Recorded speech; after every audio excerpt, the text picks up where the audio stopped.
কথা পাচার যেমন হয়, যে এই তুই কিন্তু আমার বেস্ট ফ্রেন্ড, তুই কাউকে বলবি না, আরে তুই বল না, বাস ও ওকে গিয়ে বলছে এই শোন ও কিন্তু এই কথাটা বললো, তুই আমার বেস্ট ফ্রেন্ড বলেই তোকে বললাম, তুই কিন্তু এই কথা কাউকে বলবি না। ওর আবার কেউ বেস্ট ফ্রেন্ড আছে, তাহলে এর বেস্ট ফ্রেন্ডের সাথে এ কি করছে, গল্প করছে। তাহলে এই কার্বনটা এখানে একটা ইলেকট্রন দিল আর বাকি 3টা ইলেকট্রন রেখে দিল, তাহলে এদের মধ্যে একটা বন্ধন তৈরি হলো, মানে এই কথাটা এখানে গেল, এই কথাটা এবার এখানে এলো। এরও কেউ বেস্টু আছে বা বেস্টি আছে, বেস্ট ফ্রেন্ড আছে, সেই কার্বনের সাথে এর যুক্ত হলো। তাহলে তুমি বলো, তুমি যাকে বেস্ট ফ্রেন্ড বলে তোমার পার্সোনাল ফিলিং কথাবার্তা বলছো, তার কাছে সেই বেস্ট ফিলিং বা পারফরমেন্স বা ফিলিং যাই হোক, সেটা অন্য জায়গায় কি হয়ে যাচ্ছে, অন্য জায়গায় তার কাছে হয়ে যাচ্ছে সে বেস্ট ফ্রেন্ড। এবং সেইখানে গিয়েছে বলছে দেখ তুই আমার বেস্ট ফ্রেন্ড, ও কিন্তু আমাকে বিশ্বাস করে বলেছে, কিন্তু তুই আমার বেস্ট ফ্রেন্ড বলে তোকে আমি কথাটা বলছি, তুই কিন্তু এই কথাটা কাউকে বলবি না। ঠিক আছে, এর কাছে এলো কথাটা, তাহলে এও কি দেখছে, চল আমরা তাহলে কথাটা শেয়ার করি, এই চলো একটা বন্ধন তৈরি হলো। এইভাবে এরও আবার কেউ বেস্ট টু বেস্টি আছে, তাহলে এইভাবে কন্টিনিউয়াসলি একটা লম্বা চেইন তৈরি হতে থাকবে, এইভাবে কন্টিনিউয়াসলি একটা লম্বা চেইন তৈরি হতে থাকবে। তাহলে আজকে যে টপিকটা আমরা আলোচনা করব এবং চ্যাপ্টার, দ্যাট ইজ কল্ড জৈব রসায়ন। জৈব রসায়ন রসায়নের একটা বিশেষ শাখা, বিশেষ এক শাখা। ফিজিক্সের অনেক রকম শাখা আছে, যেমন ফিজিক্সের একটা শাখা যেখানে ফোর্স বা বল নিয়ে আলোচনা করা হয়, দ্যাটস কল্ড বলবিদ্যা বা মেকানিক্স। যেখানে আমরা পরমাণু নিয়ে পড়াশোনা করি তাকে বলা হয় অ্যাটমিক ফিজিক্স। যেখানে আমরা নিউক্লিয়াস নিয়ে পড়াশোনা করি দ্যাটস কল্ড নিউক্লিয়ার ফিজিক্স। যেখানে বিভিন্ন পদার্থ নিয়ে আলোচনা করি ম্যাটেরিয়াল ফিজিক্স। কনডেন্সড ম্যাটেরিয়াল নিয়ে পড়লে তার ফিজিক্স আলাদা, কনডেন্সড ম্যাটেরিয়াল ফিজিক্স। টেম্পারেচার যদি খুব কম নিয়ে পড়াশোনা করো দ্যাটস কল্ড ক্রায়োফিজিক্স। যদি কেউ মহাকাশ বিজ্ঞান নিয়ে পড়াশোনা করে দ্যাটস কল্ড অ্যাস্ট্রোফিজিক্স। এরকম বহু ফিজিক্সের ব্রাঞ্চ আছে। আমার এমএসসি স্পেশালাইজ ছিল নিউক্লিয়ার ফিজিক্সের উপর। তোমাদের দেখবে নিউক্লিয়াস চ্যাপ্টারটাও আমি ভালো করে পড়িয়েছি, আই হোপ আরো ভালো করে পড়ানো যায়। তো জৈব রসায়ন কেমিস্ট্রি এরকম একটা ভাগ। কেমিস্ট্রিকে মূলত আমি যতদূর জানি, যেহেতু আমি হায়ার স্টাডিজ কেমিস্ট্রি পড়িনি, 11-12 পর্যন্ত পড়া, ততদূর পর্যন্ত যতদূর পড়া তাতে জানি কেমিস্ট্রিকে 3 ভাগে ভাগ করা হয়। একটা হচ্ছে ফিজিক্যাল কেমিস্ট্রি, একটা হচ্ছে ইনঅর্গ্যানিক কেমিস্ট্রি, আর একটা হচ্ছে অর্গ্যানিক কেমিস্ট্রি। আরো ভাগ থাকতে পারে, সেটা কেমিস্ট্রি স্যার আরো ভালো বলবেন, যেহেতু আমি ফিজিক্সের টিচার।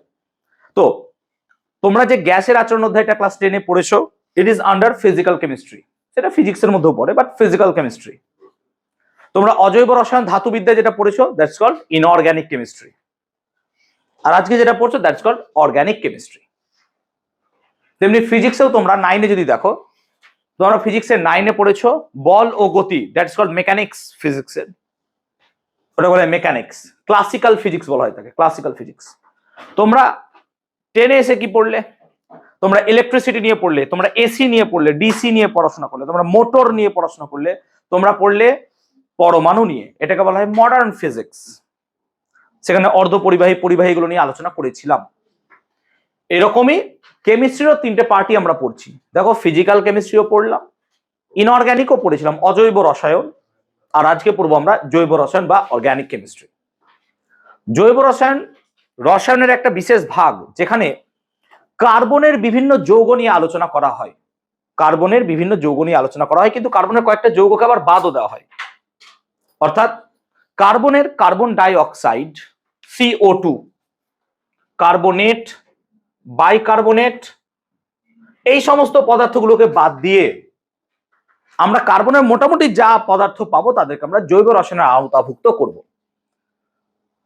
তাহলে রসায়নের যে শাখায় কার্বনের বিভিন্ন যৌগ সম্বন্ধে পড়াশোনা করা হয়, শুধুমাত্র এই কয়েকটা বাদে, বা আরো 2-একটা আছে তাদের বাদে, এবং জৈব রসায়ন এর মধ্যে আমরা কার্বনের বা বিভিন্ন যৌগের সমাবয়বতা ধর্ম সম্বন্ধে পড়বো, সমগণীয় শ্রেণী সম্বন্ধে পড়বো, এরকম কিছু পদার্থ বা এরকম কিছু গ্রুপস সম্বন্ধে পড়বো, যেগুলো আমাদের এই জৈব রসায়নকে ভালো মতো সমৃদ্ধ করে। তাদেরকে আমরা বলি কার্যকরীমূলক বা ফাংশনাল গ্রুপস। তো মুদ্রা কথা হচ্ছে, জৈব রসায়নের আন্ডারে আমরা কার্বনের বিভিন্ন যৌগ নিয়ে পড়াশোনা করব, এক্সেপ্ট কতগুলো পদার্থ। যেমন এইরকম উদাহরণ দিচ্ছি, যেমন ধরো তোমাকে যদি কোনো জায়গায় লিখে দেওয়া হয় CaCO3, ক্যালসিয়াম কার্বনেট, এটাকে তুমি কোনোদিনই জৈব পদার্থ বলতে পারবে না, এটা হচ্ছে অজৈব পদার্থ। অজৈব যৌগ কেন অজৈব? কারণ কার্বনেটকে আমরা জৈব যৌগের আওতায় রাখি না। কিন্তু তোমরা পড়েছো মৃদু তড়িৎ বিশ্লেষ্য CH3COOH, এটা কিন্তু জৈব যৌগ। কারণ এখানে দেখো কোন রকম এই পদার্থগুলো নেই। তাহলে আই হোপ জৈব আর অজৈবের মধ্যে পার্থক্যটা এখানে বুঝতে পারছি, যে আমরা জৈব আর অজৈবকে এইভাবে পার্থক্য করব। তাহলে জৈব যৌগ নিয়ে এমন পড়াশোনা করব যেখানে শুধুমাত্র কার্বন নিয়ে পড়াশোনা করা হবে, শুধুমাত্র কার্বন নিয়ে। কিন্তু জৈব যৌগের এত ব্যাপকতা কেন? হয় আমরা এত অর্গানিক কেমিস্ট্রি নিয়ে এত পড়াশোনা করব? আমাদের দেহের যা পদার্থ পাওয়া যায় বা জীব দেহ থেকে যা পাওয়া যায় তাকে বলা হয় জৈব পদার্থ। এটা আগে থেকে তোমরা জানতে, যেমন মানব দেহে যা পাওয়া যায়, মানুষের চুল একটা জীব, জৈব পদার্থ, তাই না? সবকিছু জৈব পদার্থ। কিন্তু এমন কিছু পদার্থ আছে যা জীব দেহে তৈরি হয় না, সেগুলোকেও কিন্তু আমরা জৈব যৌগের আওতায় নিয়ে আসবো। উদাহরণ দিচ্ছি, প্লাস্টিক। প্লাস্টিক কিন্তু কোনোদিনও জীব দেহ থেকে পাওয়া যায়নি, বাট প্লাস্টিক একটা জৈব যৌগ। এই কেমন স্যার? সেই জন্য বারবার বলছি, তোমরা যে জৈব যৌগ ছোটবেলায় পড়েছো সেই জিনিসটা আলাদা, সেটা জীব থেকে পাওয়া পদার্থকে জৈব পদার্থ বলি আমরা।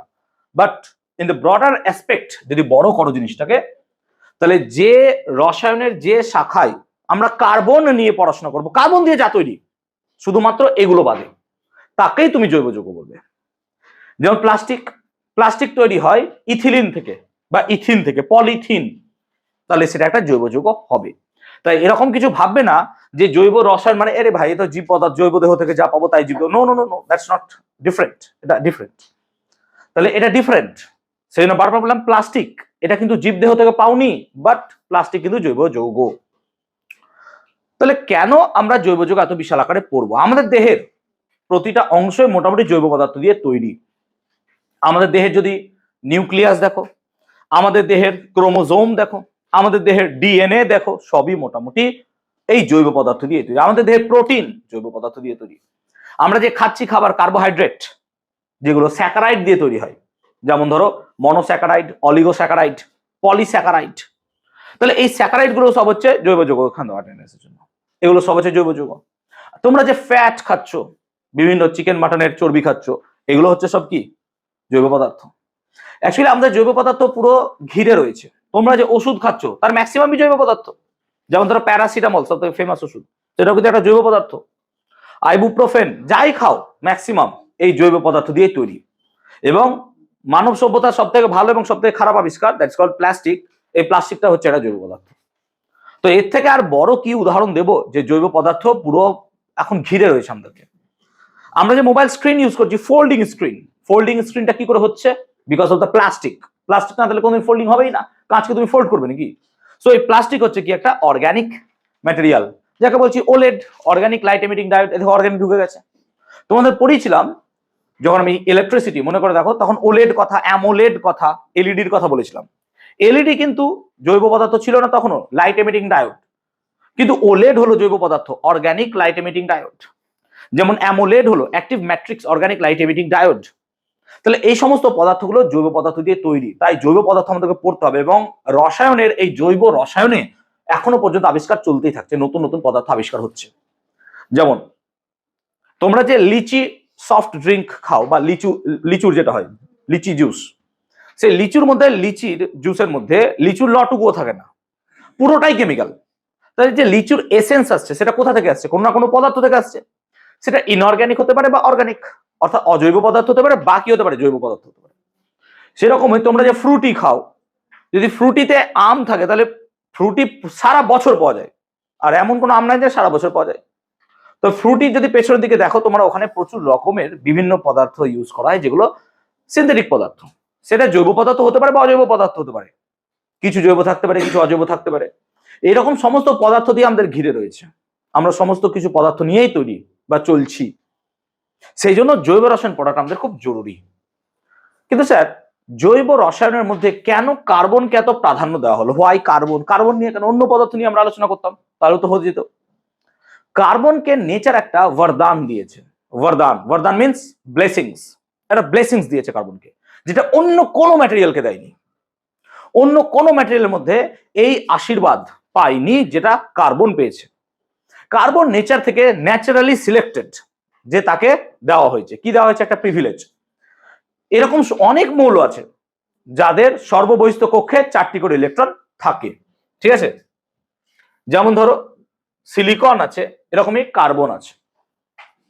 কার্বনের সর্বশেষ কক্ষে 4টি ইলেকট্রন থাকে এবং এই 4টি ইলেকট্রন নিয়ে পড়াশোনা করতে গিয়ে প্রথম কেকুলে, বিজ্ঞানী কেকুল বা কেকুলে বললেন কার্বনের এই 4টে হাত পরস্পর 90 ডিগ্রি কোণ করে থাকে, যেমন north east south West 90 degree কোণ করে থাকে।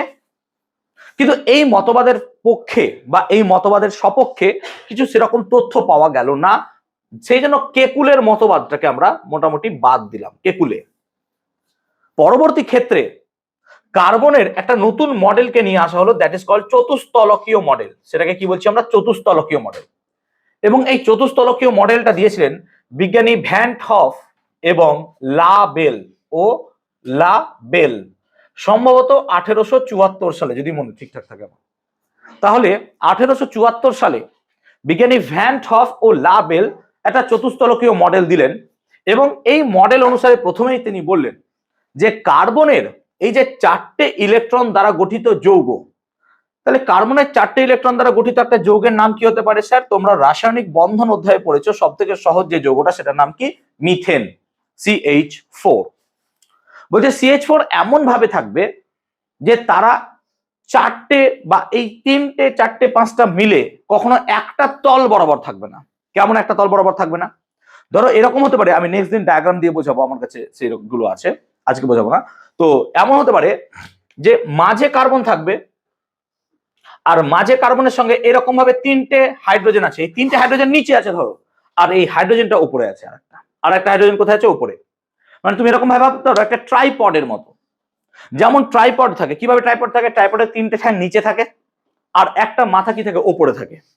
এরকম ভাবে তারা অবস্থান করছে এবং এক্ষেত্রে এই যে কার্বন কার্বন বন্ধন থাকছে, এটার মান কত? 109 ডিগ্রি 28 মিনিট। এটাকে বলেন এই চতুস্তলকীয় মডেলের আন্ডারে বললেন।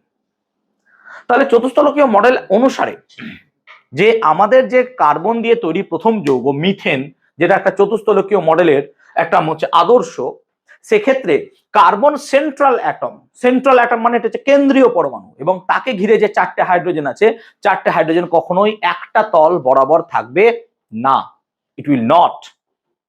এটা ছিল প্রথম। এবং তাদের মধ্যে যে কোণ থাকবে সেটা কত? 109 ডিগ্রি 28 মিনিট।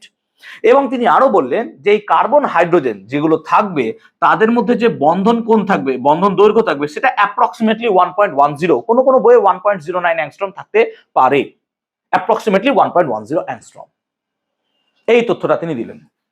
এবং এই মডেলের অনুসারে দেখা গেল যে কার্বনের যে 4টে ইলেকট্রন আছে, এই 4টে ইলেকট্রনকে কার্বন নিজের মতো করে যেমন খুশি ইউজ করতে পারে, যেমন খুশি ইউজ করতে পারে।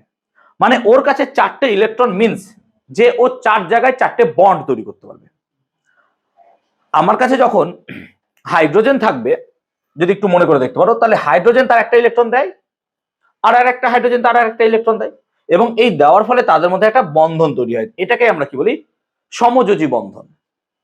তাহলে এইভাবে একটা বন্ধন তৈরি হয় এবং তোমরা জানো সেই বন্ধনের মধ্যে 2টো ইলেকট্রন থাকে অবভিয়াসলি। তাহলে একটা বন্ধন মানে কটা ইলেকট্রন? ওকে, তাহলে হাইড্রোজেনের ক্ষেত্রে সমযোজী বন্ধন তৈরি হলো, হাইড্রোজেন একটা ইলেকট্রন দিল, এই হাইড্রোজেন একটা ইলেকট্রন দিল, 2টো ইলেকট্রন মিলে হাইড্রোজেন হাইড্রোজেন একটা বন্ড তৈরি হলো, এরকম ভাবে একটা বন্ধন তৈরি হলো। একটা বন্ধন মানে কটা ইলেকট্রন? তাহলে একটা বন্ধন মানে 2টো ইলেকট্রন। দেখতে পাচ্ছ 2টো ইলেকট্রন মিলে একটা বন্ধন তৈরি হয়েছে। তাহলে 2টো ইলেকট্রন মিলে যদি একটা বন্ধন তৈরি হয়, তাহলে 4টে ইলেকট্রন মিলে কটা বন্ধন তৈরি হবে? 2টো বন্ধন। এরকম ভাবে 6টা ইলেকট্রন মিলে 3টে বন্ধন। তাহলে এগুলো মাথায় রাখবো আমরা যে 2টো ইলেকট্রন মিলে কন্টিনিউয়াসলি আমরা একটা বন্ধন পেতে পারি। ওকে, এখন এরকম ভাবেই কার্বনকে যদি আমি কোনো এক জায়গায় রাখি, ধরো একটা জায়গায় কার্বনকে রাখলাম, তাহলে এই কার্বনের 4টে ইলেকট্রন আছে, এই 4টে ইলেকট্রনের মধ্যে ধরো আর একটা কার্বনকে আমি ইন্ট্রোডিউস করানোর চেষ্টা করলাম। আর একটা কার্বন কোনো এক জায়গা থেকে এলো, কোনো এক জায়গা থেকে এলো, ছিল রাস্তাঘাটে কোথাও ছিল, রাস্তাঘাটে কোনো এক জায়গায় কার্বন ছিল, সেই কার্বনেরও কিন্তু 4টে ইলেকট্রন আছে, ইয়েস অর নো? সেই কার্বনের 4টে ইলেকট্রন আছে। তাহলে এই কার্বন আর এই কার্বন যুক্তি দিল, কি যুক্তি করলো? যে চল আমরা নিজেরা একটা বন্ধন তৈরি করি। কি করে? যে তুই একটা ইলেকট্রন দে, আমি একটা ইলেকট্রন দিই, এবং আমাদের বাকি 3টে ইলেকট্রন পড়ে থাকলো। তাহলে দেখ এইখানটাতে একটা বন্ধন তৈরি হচ্ছে, ইয়েস অর নো? একটা বন্ধন তৈরি হচ্ছে। তাহলে এখানে 2টো ইলেকট্রন পরস্পর যুক্ত হয়ে একটা বন্ড তৈরি হলো, যেমন 2টো হাতের মিলনে একটা নতুন হাত তৈরি হয়, তাই না? দুজনের হাত এক হাতে মিললো, সেটা তোমরা যেন বিয়ে বলে থাকে অবভিয়াসলি, যে না 2 হাত এক হয়ে যায় যেখানটাতে। তাই না, 2 হাত এক হয়ে যায়। তো এরকম ভাবে এক্ষেত্রেও এর একটা হাত গেল, এর একটা হাত গেল, তার মানে এই জায়গাটায় যে জিনিসটা ক্রিয়েট হলো, তাহলে এখানে কার্বন কার্বন একটা বন্ড তৈরি হলো। এই বন্ডের মধ্যে কিন্তু কার্বনেরও একটা হাত আছে। আই এম ইউজিং হ্যান্ড, আমি কথাটা কিন্তু হাতই ইউজ করব। পুরো চ্যাপ্টারে কার্বনের হাত মানে কি বলবে, কার্বনের একটা যোজ্যতা, এইটুকু মাথায় রাখবো। তাহলে কার্বনের একটা হাত আছে এখানে, হ্যান্ড, আর এই কার্বনেরও একটা হ্যান্ড আছে। কিন্তু তাহলে এই কার্বনের যদি একটা হ্যান্ড চলে যায়, এই কার্বনের কটা হ্যান্ড আছে? তো আমি বারবার বলছি কার্বনের কটা টোটাল হ্যান্ড আছে? 4টে। তাহলে একটা হ্যান্ড যদি চলে যায়, তাহলে এই কার্বনের কটা হ্যান্ড পড়ে থাকবে? 3টে। আর এই কার্বনের কটা পড়ে থাকবে? এইটুকু মাথায় রাখতে হবে যে একটা কার্বনের টোটাল 4টে হাত কিন্তু কমপ্লিট হতে হবে, মানে ও 4টে বন্ধন তৈরি করতে পারবে। প্লিজ, কার্বন সর্বাধিক 4টে ইলেকট্রন বন্ধন তৈরি করতে পারবে। 4টের কমও করবে না, 4টের বেশিও করবে না, ও করবেই 4টে। যদি না করে হাত ফাঁকা থাকবে, হাত ফাঁকা থাকবে, কারোর জন্য সে ওয়েট করছে, ওই হাত কাউকে দেবেও, কিন্তু ওর হাত ফাঁকা থাকবে। কিন্তু তুমি এমন কিছু করবে না যে ও 4টে থেকে বেশি হয়ে গেল, 5টা 6টা 10টা দিয়ে দিলাম স্যার, কি কোনো ব্যাপার নাই, না এরকম হবে না। ও মানুষ, ও মানুষ না, মানে কার্বন অ্যাকচুয়ালি মানুষ না, তাকে মুসলিম বলতাম নাকি, যে 4টে বিয়ে করতে পারে। তো উচিত না বিয়ে করা, হ্যাঁ 4টে, প্লিজ ছেলেরা সিরিয়াসলি নিয়ে নিও না, এটা উচিত না 4টে বিয়ে করা। সো কার্বন বিং, ঠিক আছে, মাথায় একটা টুপি থাকতো এরকম, ওকে, হ্যাঁ ঠিক আছে। তো আস্তে ইমাজিন করতে পারো কার্বনকে, ঠিক আছে, মাথায় একটা টুপি নিয়ে বসে আছে carbon, like what ever, please jokes apart, carbon এরকম 4টে ইলেকট্রন জোড় তৈরি করতে পারে, মানে 4টে বন্ধন তৈরি করতে পারে। কিন্তু দুটো কার্বনে সীমাবদ্ধ থাকলো না, দুটো সীমাবদ্ধ থাকলো না, লম্বায় আর একটা কার্বন মার্কেট থেকে কোথাও চলে এলো। সে বলছে আচ্ছা চল আমরা আর একটা বন্ধন তৈরি করি। মানে কি হচ্ছে, কথা পাচার যেমন হয়, যে তুই কিন্তু আমার বেস্ট ফ্রেন্ড, তুই কাউকে বলবি না, আরে তুই বল না, বাস ও ওকে গিয়ে বলছে এই শোন, ও কিন্তু এই কথাটা বললো, তুই আমার বেস্ট ফ্রেন্ড বলেই তোকে বললাম, তুই কিন্তু এই কথা কাউকে বলবি না। ওর আবার কেউ বেস্ট ফ্রেন্ড আছে, তাহলে এর বেস্ট ফ্রেন্ডের সাথে এ কি করছে, গল্প করছে। তাহলে এই কার্বনটা এখানে একটা ইলেকট্রন দিল, আর বাকি 3টে ইলেকট্রন রেখে দিল। তাহলে এদের মধ্যে একটা বন্ধন তৈরি হলো, মানে এই কথাটা এখানে গেল, এই কথাটা এবার এখানে এলো। এরও কেউ বেস্টু আছে বা বেস্টি আছে, বেস্ট ফ্রেন্ড আছে, সেই কার্বনের সাথে এর যুক্ত হলো। তাহলে তুমি বলো, তুমি যাকে বেস্ট ফ্রেন্ড বলে তোমার পার্সোনাল ফিলিং কথাবার্তা বলছো, তার কাছে সেই বেস্ট ফিলিং বা পারফরমেন্স বা ফিলিং যাই হোক, সেটা অন্য জায়গায় কি হয়ে যাচ্ছে, অন্য জায়গায় তার কাছে হয়ে যাচ্ছে সে বেস্ট ফ্রেন্ড। এবং সেইখানে গিয়েছে বলছে দেখ তুই আমার বেস্ট ফ্রেন্ড, ও কিন্তু আমাকে বিশ্বাস করে বলেছে, কিন্তু তুই আমার বেস্ট ফ্রেন্ড বলে তোকে আমি কথাটা বলছি, তুই কিন্তু এই কথাটা কাউকে বলবি না। ঠিক আছে, এর কাছে এলো কথাটা। তাহলে এও কি দেখছে, চল আমরা তাহলে কথাটা শেয়ার করি, এই চলো একটা বন্ধন তৈরি হলো। এইভাবে এরও আবার কেউ বেস্ট টু বেস্টি আছে। তাহলে এইভাবে কন্টিনিউয়াসলি একটা লম্বা চেইন তৈরি হতে থাকবে, এইভাবে কন্টিনিউয়াসলি একটা লম্বা চেইন তৈরি হতে থাকবে। এবং এটা কত দূর হতে পারে স্যার, এইরকম ভাবে চেন, তোমাদের স্কুলে যতগুলো লোক আছে 30 40 50, কে কার বেস্ট টু বেস্টি তুমি জেনে বসে আছো। কিন্তু প্রকৃতিতে কার্বন তো খুব ছোট, তাই এই কার্বনের সংখ্যা কয়েক লাখ হয়ে যেতে পারে। মানে এইরকম লম্বা চেনে, একটা লম্বা চেনে কার্বন 1 লাখ 2 লাখ থাকতে পারে, 50,000 10,000 20,000, ঠিক ঠিকানা নাই কিছু। এইরকম লম্বা চেন তৈরি করার ক্ষমতা ভগবান শুধুমাত্র একজনকে দিয়েছে, সেটাকে কার্বন। সেটা কাদেরকে দিয়েছে, বন্ধু নামক সেই প্রাণীটাকে, যে বন্ধু অন্যের কথা শুনে অন্যজনকে বলবে। ঠিক আছে, আমি কারোর বেস্টি, আমারও কেউ বেস্টি আছে, তারও কেউ বেস্টি আছে, অথচ জানে না সে কার কার বেস্টি। তাহলে এখানেও সেরকমই হচ্ছে, কি কে কার্বন কাকে কি বলছে, এরকম একটা লম্বা চেনের মতো চলতে থাকছে। তাহলে এই চেন তৈরি করার যে ক্ষমতা, এইটাকেই বলবো আমরা ক্যাটিনেশন। এটাকে কি বলবো, ক্যাটিনেশন। সো ক্যাটিনেশন কাকে বলে, ক্যাটিনেশন হচ্ছে কার্বনের পরপর যুক্ত হয়ে এইরকম একটা লম্বা চেন। তাহলে এরকম যদি লম্বা চেন তৈরি হয়, তাহলে এখানে একটা কার্বন থাকবে, হ্যাঁ না বল, আর তারও কটা হাত থাকবে, আরো 3টে পড়ে থাকবে, হ্যাঁ না বল। তাহলে এই কার্বনের কটা হাত পড়ে থাকবে, 3টে। এইভাবে কি হবে বিক্রিয়া, বা এইভাবে চেনটা কি হবে, পরপর চলতে থাকবে। তাহলে কার্বনের ক্ষেত্রে এই ব্লেসিংসটা আছে, এবং কার্বন এটা করতে পারে। পৃথিবীতে অন্য কোনো মৌলের ক্ষমতা নাই যে কার্বনের এরকম ধারের কাছেও যেতে পারে। একটা মৌল আছে খুব কষ্ট করে, সেটার নাম হচ্ছে সালফার। সালফার সর্বাধিক 7টা থেকে 8টা এরকম চেন তৈরি করতে পারে, তার বেশিও পারে না, দ্যাটস কল্ড রম্বিক সালফার। তাছাড়া এরকম 10,000 5,000 তো গল্প, কেউ 20-25টাই করতে পারে না এরকম চেন, শুধুমাত্র কার্বন দ্বারাই সম্ভব হয় এরকম একটা বৃহৎ আকার লম্বা শৃঙ্খল, এটাকে আমরা শৃঙ্খল বা ইংলিশে চেইন বলবো, আমরা চেইন বলার চেষ্টা করব, তোমরা এটাকে শৃঙ্খল, অনেক বয়ে শিকল যা ভাবতে পারো, দেখো শিকলের মতো থাকছে, এটা শিকল কাইন্ড অফ শৃঙ্খল এরকম ভাবতে পারো, এরকম একটা লম্বা চেন তৈরি করতে পারে। এবং এই যে চেন তৈরি করার ক্ষমতা তাকে কি বললাম আমরা, ক্যাটিনেশন ধর্ম। তাহলে কার্বনের ক্যাটিনেশন ধর্মটা কি আমি বোঝাতে পারলাম যে ক্যাটিনেশন ধর্মটা কি?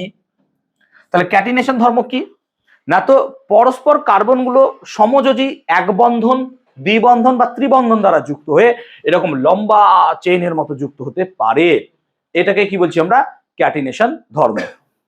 কিন্তু এখানে দেখো কার্বন কার্বন আমরা এক বন্ধন দেখিয়েছি, কার্বন কার্বন এক বন্ধন দেখিয়েছি, তাহলে স্যার কার্বন কার্বন তো দ্বিবন্ধন হতে পারে, হ্যাঁ হতে পারে, সেই বন্ধনটা কি হবে, আরো মজবুত। কার্বন কার্বন বন্ধন খুব স্ট্রং বন্ড নেচারের মধ্যে, one of the strongest bond সমযোজী বন্ধনের মধ্যে। তাহলে এখন যদি এরকম হয়, তাহলে ভালো করে ভাবো যে একটা কার্বন আর একটা কার্বনের সাথে এক বন্ধন দ্বারা যুক্ত হলো, হতে পারে না, হতে পারে, এটাকে বলবো আমরা কি বলতো, এক বন্ধন, এটাকে কি বলবো, এক বন্ধন। তাহলে এটা হচ্ছে কার্বন কার্বন কি হবে, কার্বন কার্বন এক বন্ধন, এটা হবে কার্বন কার্বন এক বন্ধন, yes or no, carbon carbon এক বন্ধন। কিন্তু এমনও তো হতে পারে, এমনও তো হতে পারে, ভাব এই কার্বনের কটা ইলেকট্রন ছিল রে, চারটে, এই কার্বনের কটা ইলেকট্রন ছিল, চারটে, আবার এই কার্বনের কটা ইলেকট্রন ছিল, চারটে, চারটে, কিন্তু এরা কি করলো যে না ঠিক আছে এই দুটো ইলেকট্রন তো আছে, আমরা এক কাজ করি আরো দুটো ইলেকট্রন এখানে রেখে দিই, হতে পারে না? তাহলে এইভাবে এরা একটা বন্ধন দ্বারা আবদ্ধ হলো। আমি একটু আগে আলোচনা করলাম যে একটা বন্ধন মানে কটা ইলেকট্রন, দুটো, তাহলে এখানে কটা বন্ধন ইলেকট্রন আছে, চারটে, তাহলে কটা বন্ধন হবে, দুটো বন্ধন। তাহলে এটাকে বলবো কার্বন কার্বন ডাবল বন্ড বা দ্বিবন্ধন। এবার বলো কার্বন কার্বন যদি দ্বিবন্ধন চলে যায় তাহলে এই কার্বনের কটা হাত পড়ে থাকবে, তাহলে দুটো হাত তুমি যেমন ইচ্ছা লিখে দাও, এই দুটো হাত, এটাকে বলবো কার্বন কার্বন দ্বিবন্ধন, এটাকে বলবো কার্বন কার্বন দ্বিবন্ধন। এই যে কার্বন কার্বন দ্বিবন্ধন আছে, এই দ্বিবন্ধনের মধ্যে মাথায় রাখবে একটা হচ্ছে সিগমা বন্ধন, একটা হচ্ছে সিগমা বন্ধন, আর একটা হচ্ছে পাই বন্ধন। তাহলে কার্বন কার্বন যে দ্বিবন্ধন হয় তার মধ্যে একটা বন্ড হয় সিগমা বন্ড আর একটা হয় পাই বন্ড। সিগমা বন্ধন পাই বন্ধন হায়ার স্টাডিজে পড়বে, পাই ওভারল্যাপিং এর ফলে হয়, একটা ডাইরেক্ট ওভারল্যাপিং এর ফলে হয়, সো সেটা হায়ার স্টাডিজে গিয়ে 11 গিয়ে পড়বে জিনিসটা কি। এবার এরকমই নয়, এমন হতে পারে যে কার্বন কার্বন প্রত্যেকে কটা করে ইলেকট্রন রাখলো, তিনটে করে, তাহলে এই কার্বনের কটা ইলেকট্রন পড়ে থাকবে, একটা, আর এই কার্বনের কটা পড়ে থাকবে, একটা। তাহলে ছটা যদি ইলেকট্রন তৈরি হয় বা ছটা ইলেকট্রন যদি দেওয়া হয় তাহলে কার্বন কার্বন কটা বন্ড তৈরি হবে, তিনটে, তাহলে কার্বন কার্বন ট্রিপল বন্ড তৈরি হলো। তাহলে কার্বন কার্বন যদি ট্রিপল বন্ড তৈরি হয় তাহলে এখানে কটা হাত পড়ে থাকবে বলো, একটা, এখানে কটা হাত পড়ে থাকবে, তাহলে এরকম একটা একটা হাত পড়ে থাকলো, এটাকে কি বলবো, কার্বন কার্বন ত্রিবন্ধন। তাহলে আই হোপ কার্বন কার্বন এক বন্ধন, কার্বন কার্বন দ্বিবন্ধন এবং কার্বন কার্বন ত্রিবন্ধন এই তিনটে জিনিস আমরা বুঝতে পারলাম। তাহলে এক বন্ধন হলে পরে কার্বনের কিভাবে হাত তৈরি হয়, দ্বিবন্ধন হলে কার্বনের কিভাবে হাত থাকে, ত্রিবন্ধন হলে কিভাবে হাত থাকে, সেই পুরো জিনিসটাকেই তোমার এখানে আমি ব্যাখ্যা করার চেষ্টা করলাম। এখন আমাকে যদি বলা হয় জৈব ও অজৈব যৌগের পার্থক্য, জৈব অজৈব যৌগের পার্থক্য, তাহলে জৈব অজৈব যৌগের পার্থক্য কি হবে, এতক্ষণ তো আমি আলোচনায় করলাম যে জৈব যৌগের মধ্যে শুধুমাত্র আমরা পড়াশোনা করব কার্বন রিলেটেড প্রবলেম, কিন্তু অজৈব যৌগে এরকম কোনো স্পেসিফিক মৌল নাই যেটাকে নিয়ে আমরা আলোচনা করব। যেমন ধরো কোনো শুধুমাত্র সোডিয়াম নিয়ে পড়াশোনা, শুধুমাত্র ক্যালসিয়াম নিয়ে পড়াশোনা এরকম করি না আমরা, অজৈব যৌগতে সব রকম মৌল নিয়ে আলোচনা করি, কিন্তু জৈব যৌগ একটা হচ্ছে বিশেষ পড়াশোনা যেটাকে কার্বন দিয়ে আমরা পড়াশোনা করব। জৈব যৌগের সংখ্যা অনেক বেশি হবে, অজৈব যৌগের সংখ্যা তুলনামূলক কম। জৈব যৌগের মধ্যে সমাবয়বতা দেখা যায়, পরে পড়াবো আমরা, অজৈব যৌগের মধ্যে কোনো রকম সমাবয়বতা দেখা যায় না, এরকম বিভিন্ন রকমের পার্থক্য আছে। আমাদের নোটসে দেখবে 10টা মতো পার্থক্য দেওয়া আছে, তোমরা সেই 10টা পার্থক্য নোটস থেকে অবভিয়াসলি পড়ে নিও, 10টা লাগে না, 4টে মনে রাখলেই হবে, খুব হেভি ওয়েট যে প্রবলেম পয়েন্টগুলো আছে 4টে পয়েন্ট, সেরকম 4টে পয়েন্ট মনে রাখবে, ক্লিয়ার? তাহলে কার্বন চেন এভাবে গঠিত হলো, কার্বন চেন যদি গঠিত হলো, এখন এই কার্বন চেনের মধ্যে যদি শুধুমাত্র কার্বন আর হাইড্রোজেন থাকে তাকে বলা হয় কি বলতো, হাইড্রোকার্বন। কি বলা হয়, হাইড্রোকার্বন। তাহলে হাইড্রোকার্বন কাকে বলে না, তো যে কার্বনে যে জৈব যৌগের শৃঙ্খলে শুধুমাত্র, যে জৈব যৌগের শৃঙ্খলে শুধুমাত্র কার্বন আর হাইড্রোজেন থাকে তাকে আমরা বলবো হাইড্রোকার্বন। তাহলে হাইড্রোকার্বন কাকে বলে না, তো যে জৈব যৌগের শৃঙ্খলে শুধুমাত্র কার্বন ও হাইড্রোজেন থাকে তাকে আমরা বলবো কি না তো স্যার হাইড্রোকার্বন, তাকে বলবো আমরা হাইড্রোকার্বন। তাহলে যে জৈব যৌগের শৃঙ্খলে শুধুমাত্র কার্বন থাকবে আর হাইড্রোজেন থাকবে তাদেরকে কি বলবো আমরা হাইড্রোকার্বন। ক্লিয়ার? তাহলে আজ থেকে বলবো আমরা হাইড্রোকার্বন। এখন তাহলে আমরা যদি সিম্পলেস্ট হাইড্রোকার্বন গুলো কিন্তু পড়তে চাই, সিম্পলেস্ট হাইড্রোকার্বন, ঠিক আছে? তাহলে সিম্পলেস্ট হাইড্রোকার্বন কি? যেমন ধরো আমরা যদি সব থেকে সোজা হাইড্রোকার্বন দেখি, কার্বন কার্বন চারটে হাত ছিল, এবার চারটে হাতে যদি হাইড্রোজেন ভরে দাও, চারটে হাতে হাইড্রোজেন ভরে দাও, তাহলে এটার নাম কি হয় জানিস তোরা নিশ্চয়ই? কি হয় এটার নাম? মিথেন। আমি ইংলিশে লিখছি মিথেন, এর নাম হচ্ছে মিথেন, ঠিক আছে? নেক্সট ধর কার্বন কার্বন সিঙ্গেল বন্ড হলো, কার্বন কার্বন সিঙ্গেল বন্ড হলো, তাহলে এই কার্বনের কটা হাত পড়ে থাকবে কীর্তনিয়া? তিনটে। তাহলে তিনটে আঁকলাম, এই কার্বনের কটা পড়ে থাকবে? তিনটে। এবার বাকিগুলো হাইড্রোজেন দিয়ে যদি ভরে দাও, তাহলে দেখো বাকিগুলো যদি তুমি হাইড্রোজেন দিয়ে দাও, ভালো করে বোঝো, তাহলে এটা কি একটা হাইড্রোকার্বন হবে? হ্যাঁ না বলো। কেন? কারণ হাইড্রোকার্বন মানে কি স্যার? শুধুমাত্র কার্বন ও হাইড্রোজেন থাকবে। তাহলে শুধুমাত্র কার্বন ও হাইড্রোজেন থাকলে তাকে কি বলছি আমরা? হাইড্রোকার্বন। তাহলে এখানে দেখো শুধুমাত্র কার্বন আর হাইড্রোজেন আছে, তাহলে এটা হচ্ছে কার্বন কার্বন এক বন্ধন, তাহলে এটার নাম হচ্ছে ইথেন। কি বলবো এর নাম? ইথেন। এর নাম কি বলবো? ইথেন। ক্লিয়ার? এমনও তো হতে পারে যে sir carbon carbon double bond আছে, হতে পারে না? এখনই দেখালাম, দেখো কার্বন কার্বন ডাবল বন্ড, দেখি রে। তাহলে কার্বন কার্বন যদি ডাবল বন্ড থাকে তাহলে পরে এই কার্বনের কটা হাত পড়ে থাকবে? দুটো। তাহলে এই দুটো, এই কার্বনের কটা পড়ে থাকবে? দুটো। তাহলে এখানে যদি হাইড্রোজেন দিয়ে দিই, এটাও তো একটা হাইড্রোকার্বন হবে, হ্যাঁ না বল? এটা কি একটা হাইড্রোকার্বন হবে না? হাইড্রোকার্বন হবে অবভিয়াসলি। এবং এর নাম হবে কি বলতো? ইথিন।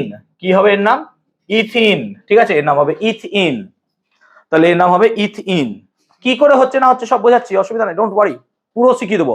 আর এখন প্লিজ দয়া করে টেক্সট বুককে অ্যাভয়েড করবে, হ্যাঁ প্লিজ। আমি যতদিন না বলবো টেক্সট বুক কিন্তু হাত দেবে না। টেক্সট বুক পড়লে পরে মাথা গন্ডগোল করবে, কারণ আমার এখানে প্রপার ওয়েতে কনসিকিউস মানে তোমার কি হচ্ছে এগুলোকে মানে পরপর সাজানো আছে। বই এরকম ভাবে থাকবে না, বইয়ে এলো পাথারি দেওয়া থাকবে। তার জন্য বলছি প্লিজ আমার নোটসটা একটু ফলো করো। নোটসটা অনেক বড় নোটস আছে, দেখবে 26-27 পাতা নোটস হয়তো, ঠিক আছে? ওকে। আর একটা কি হতে পারে? কার্বন কার্বন ট্রিপল বন্ড হতে পারে, হ্যাঁ না বলো? কার্বন কার্বন কি হতে পারে? Triple bond. তাহলে এই কার্বনে কটা হাত পড়ে থাকবে? একটা। আর একটাতে হাইড্রোজেন দেবো আর একটাতে হাইড্রোজেন দেবো, এর নাম হবে কি বলতো? এর নাম হবে ইথাইন। এর নাম কি হবে? ইথাইন। তাহলে দেখো এইভাবে চলতে থাকবে, এইভাবে চলতে থাকবে, এইভাবে চলতে থাকবে। ক্লিয়ার? এবার এরকম ভাবে যদি দুটো না দিয়ে আমরা তিনটে চারটেও তো দিতে পারি, হ্যাঁ না বল? উদাহরণ দিচ্ছি দেখ, উদাহরণ দিচ্ছি দেখ, ভালো করে দেখা। কার্বন দেখ তিনটে দিলাম, হতে পারে না? কার্বন তিনটে হতে পারে তো? আমি তিনটে দিলাম, হতে পারে না? আমি ধর এখানে সিঙ্গেল বন্ড দিলাম, হতেই পারে, আমার ইচ্ছা আমি সিঙ্গেল বন্ড দিলাম, হতে পারে সিঙ্গেল বন্ড দিলাম, তাই না? অঙ্কুশ এখানে কটা হাত পড়ে থাকবে এটা বোঝো? আন্দাজে বলছো বেটা? কি বলছো? 500 জনের সাথে কথা বলছো কেন? হ্যাঁ, তাহলে এই কার্বনে কটা হাত থাকবে? এই কার্বনে কটা থাকবে? এই কার্বনে কটা? তাহলে এরকম তিনটে থাকবে। এবার এখানে হাইড্রোজেন প্রত্যেকটাতে যদি দিয়ে দাও, এটাও তো একটা হাইড্রোকার্বন হবে, হ্যাঁ না বলো? ঠিক আছে, এটা হচ্ছে হাইড্রোকার্বন। এইরকম ভাবে এই চেনটাকে আমরা এইভাবে লিখতে পারবো, CH3 CH2 CH3। বুঝতে পারছিস নিশ্চয়ই? দেখ CH3 মানে এইটা বন্ড, CH2 মানে এইটা বন্ড, CH3 মানে এইটা। বুঝতে পারলাম নিশ্চয়? তাহলে এইভাবে আমরা লিখতে পারবো, এটাকে বলবো চেন। এটা লম্বা শৃঙ্খল চেন। আবে এটা তিনটে লিখেছি, 30টা হতে পারে, 50টা হতে পারে, যত ইচ্ছা হতে পারে। আমি জানি না, আমি আঁকতে পারবো না অতটা, কিন্তু এখানে কয়েক লাখও তো থাকতে পারে, থাকতে পারে না? এখন তো উদাহরণ দিলাম, কতগুলো থাকতে পারে? কয়েক লাখ থাকতে পারে, আমি জানি না। আমি তিনটে চারটে আঁকছি বোঝানোর সুবিধার জন্য, ঠিক আছে? এটা একটা চেন, বুঝতে পারছো? এটা একটা চেন, শৃঙ্খল। ইট ইজ এ শৃঙ্খল, একটা চেন, সিম্পল চেন। এরকম লম্বা চেন। লম্বা চেনের মধ্যে এক্সটার্নাল কোনো কিছু ঢোকেনি, এটা নিজের মতো করে বসে আছে, নিজের মতো করে বিন্দাস জীবন যাপন করছে। কনসিডার করে এটা একটা ছেলে, তার জীবনটা সুন্দর চলছে, কোনো ব্যাপার নাই, বাইরের কোনো এক্সটার্নাল কিছু ঢোকেনি এর মধ্যে, ঠিক আছে? কিন্তু আফটার এর মধ্যে যদি কিছু ইন্ট্রোডিউস করানো হয়, বাইরের এর মধ্যে কিছু ইন্ট্রোডিউস করানো হলে পরে এর চেনের কিছু পরিবর্তন দেখা যায়, তাকে আমরা বলি বিয়ে। যেমন ধরো যে ছেলে রাত 10টা-11টা ছেড়ে বাড়ি ঢুকতো না, বিয়ের পর সেই ছেলে 8টার সময় ঘর ঢুকে যাচ্ছে, ঠিক আছে? নাহলে ঘর ঢুকতে দেবে না, তালা মেরে দেবে, বাইরে ঘুমিয়ে দেয়, কিছু ব্যাপার নাই। এরকম অনেক চেঞ্জেস থাকে। যেমন ধরো ছেলের কোনো বাজে দিক থাকতে পারে, যে না সে ছেলেটা কোনো মানে বিড়ি সিগারেট খায় বা এরকম কিছু করে, না খাওয়া হবে না, তার ঘর ঢুকতে পারবে না, বাস পরের দিন থেকে বন্ধ, খাওয়াবে না, ঠিক আছে কোনো ব্যাপার নেই। তাহলে এরকম কিছু চেঞ্জেস দেখা যায়, ঠিক আছে। সে যেটা কিছু রোজগার করতে পারতো না, ঠিক আছে, এরকম ব্যাপার ভাবতো ওরা, হঠাৎ করে দেখা যাচ্ছে বিয়ের পর বিশাল রোজগার করতে শুরু করে দিয়েছে, যে খাটছে পরিশ্রম করছে, তাই না, এরকম চেঞ্জেস আমরা দেখতে পাই। এই চেঞ্জেস গুলো আমরা লোকেদের মধ্যে দেখি, তখন আমরা বুঝতে পারি যে না ঠিক আছে, এবার বুঝতে পারছি যে কিছু চলছে, ঠিক আছে। তো এই চেনের মধ্যেও সেরকম ভাবতে পারো যে বাইরে থেকে কিছু এর মধ্যে ঢুকবে, বাইরের থেকে এর মধ্যে কিছু ঢুকবে এবং এই চেনটাকে সে কন্ট্রোল করবে, চেনটাকে কন্ট্রোল করবে, তখন তুমি তোমার কন্ট্রোলে আর থাকবে না, তখন ওর কন্ট্রোলে চলে এসছো, তাই না, ওর কন্ট্রোলে চলে এসছো। আজকে কোচিংটা একটু বন্ধ রাখতে হবে, ছুটি দিয়ে দাও, আচ্ছা ছুটি দিয়ে দিচ্ছি, ঠিক আছে, আজ কোচিং তোদের শরীর খারাপ রে, যা বাড়ি যা, শরীর খারাপ হয়ে গেল, কোনো ব্যাপার নাই, ঠিক আছে। তো basically he will be control, ঠিক আছে, ক্লিয়ার, মেয়েরা ভালো করে শুনে নিও জিনিসগুলো, ঠিক আছে।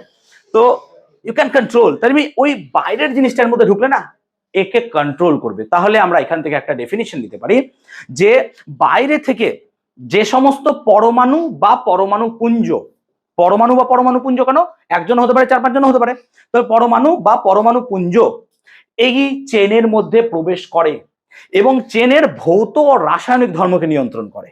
যেমন ধরো ভৌত ধর্ম কি, আমার এই ড্রেসটা পড়তে ভালো লাগলো, সে বলে দিল না এই ড্রেসটা তোমার মানাচ্ছে না, বাস ওই ড্রেসটা পুড়িয়ে দিলাম, আর পড়তেই তো পারবো না, কারণ সে বলে দিয়েছে একবার যে চলো এই ড্রেসটা তোমাকে আর মানাচ্ছে না, তাই না, স্বাভাবিক। ভৌত ধর্ম পরিবর্তন, আমার রাসায়নিক ধর্মেরও পরিবর্তন হবে, আমার মাথার পরিবর্তনও করবে সে, তাই না, সে চেঞ্জ করবে যে ঠিক আছে দেখো আমি পৃথিবীর সব থেকে সুন্দরী, হ্যাঁ ঠিক আছে চলো তুমি পৃথিবীর সব থেকে সুন্দরী, ইজ ভেরি গুড, তাই না, এরকম ভাবে সে কন্ট্রোল করবে ভৌত রাসায়নিক ধর্মকে। তাহলে এই ক্ষেত্রে চেনটাকেও সে কি করবে, কন্ট্রোল করবে। কি বাবা ভাবুক হয়ে যাচ্ছে না কিছু, এত কি হচ্ছে, ঠিক আছে। তো সে কন্ট্রোল করবে তোমার চেনকে, অবভিয়াসলি বোঝাতে পারছি। তাহলে এই পরমাণু বা পরমাণু পুঞ্জকে বলবো কি, ফাংশনাল গ্রুপ বা কার্যকরী মূলক।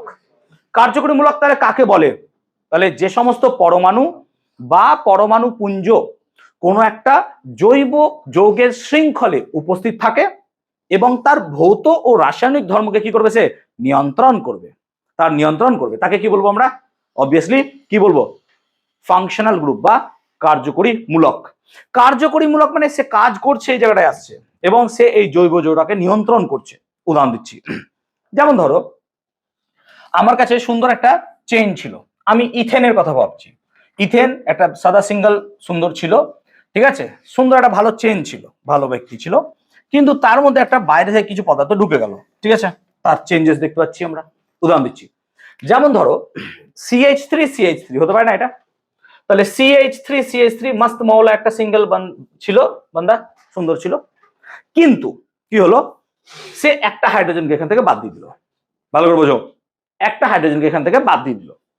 একটা হাইড্রোজেনকে যদি এখান থেকে বাদ দিয়ে দিই তাহলে আর একটা হাত কি হলো, ফাঁকা হলো, হ্যাঁ না বলো, একটা হাত ফাঁকা হলো না, আর তাহলে কি তৈরি হবে, ভালো করে বোঝ, CH3CH2 ড্যাশ, লিখতে পারবো না বল, ভালো করে এখানে দেখা, দেখ CH3 ছিল, হ্যাঁ না বল, ভালো করে দেখ CH3 ছিল, কিন্তু আমি কি বলবো, একটা হাইড্রোজেন বেরিয়ে গেছে, তাহলে আমি কি লিখলাম, স্যার CH3 তো লিখেছি, CH3, আর একটা হাত বেরিয়ে গেছে বলে দেখ কি লিখবো, CH2, দেখ CH2 লিখেছি, আর একটা হাত তো তার ফাঁকা আছে, সেই ফাঁকা হাতটা লিখে রেখেছি, বল আমি কি অন্যায় লিখেছি কিছু, বলতে পারিস, ক্লিয়ার, সব বুঝতে পারছিস তো কি লিখেছি।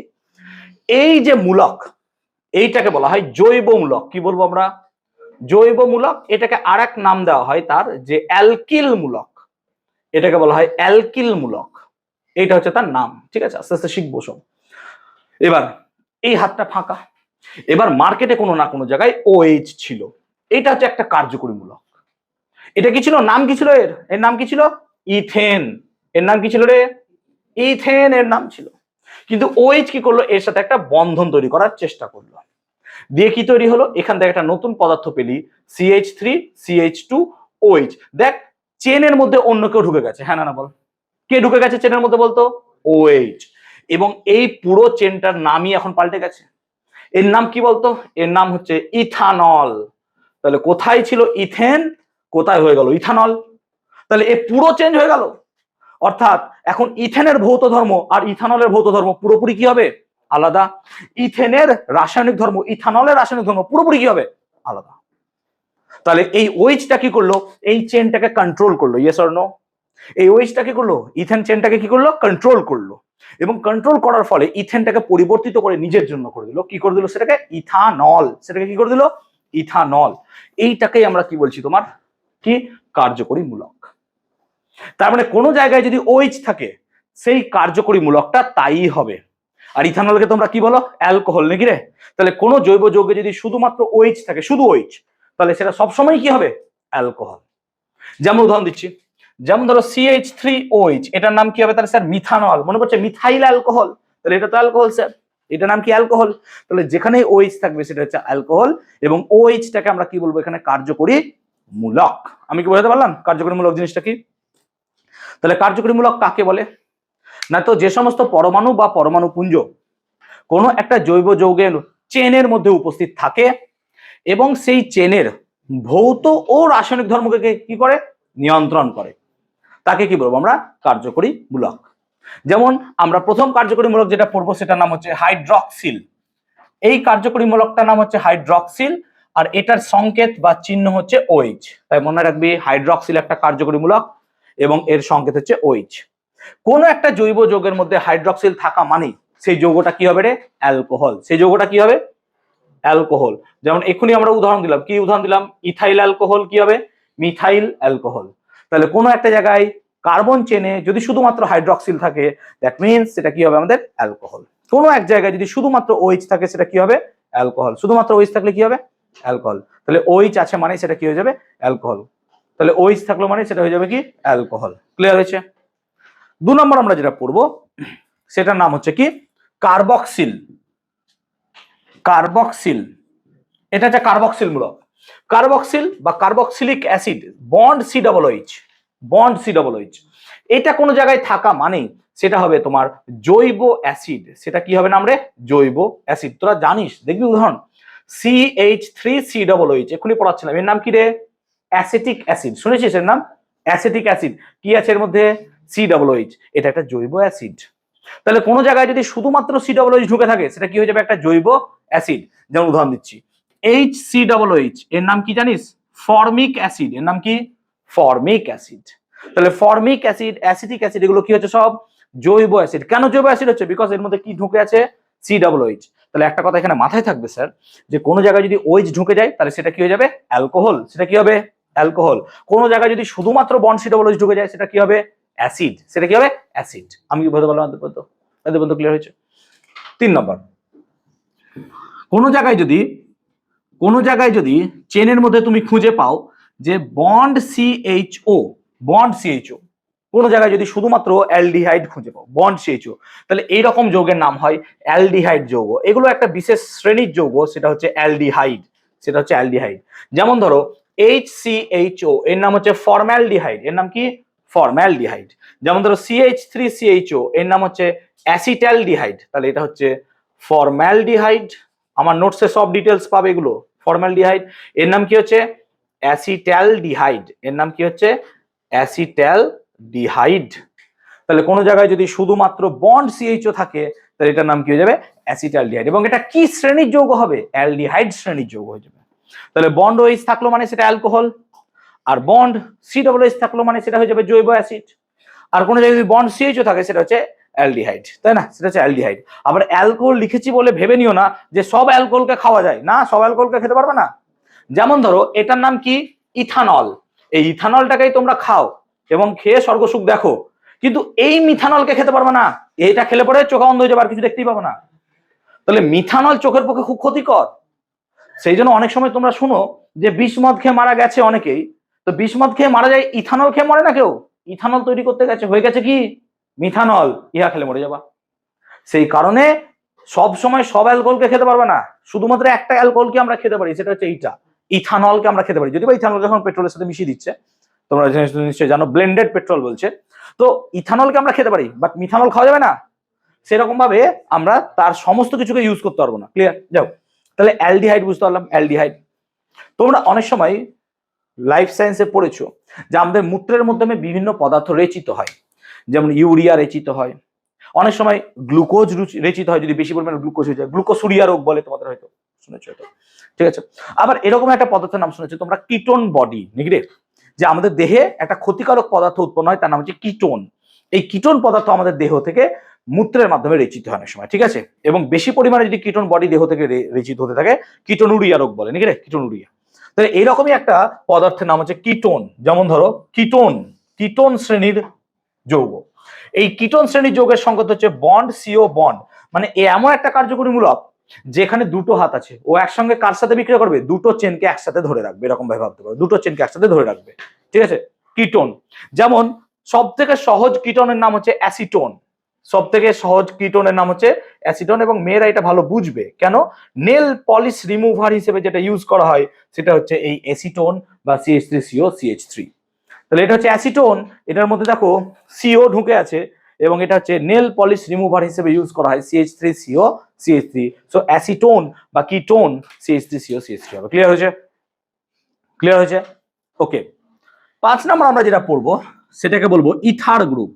ইথার বা এটাকে অনেক সময় থ্যালাক্সি বলা হয়, ঠিক আছে, থ্যালাক্সি। থ্যালাক্সি বন্ড হচ্ছে বন্ড ও বন্ড, এটাকে ইথার গ্রুপ বলা হয়।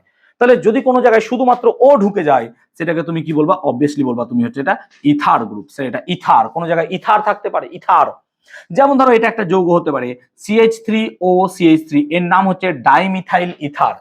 তাহলে কার্যকরী মূলক হিসেবে শুধুমাত্র যদি ও ঢুকে যায়, কোনো জায়গায় শুধু ও আছে, শুধু ও আছে, শুধু ও, এইচ পেচ নাই, ও এইচ থাকলে কি হয়ে যাবে সেটা আবার অ্যালকোহল, শুধু ও ঢুকে আছে।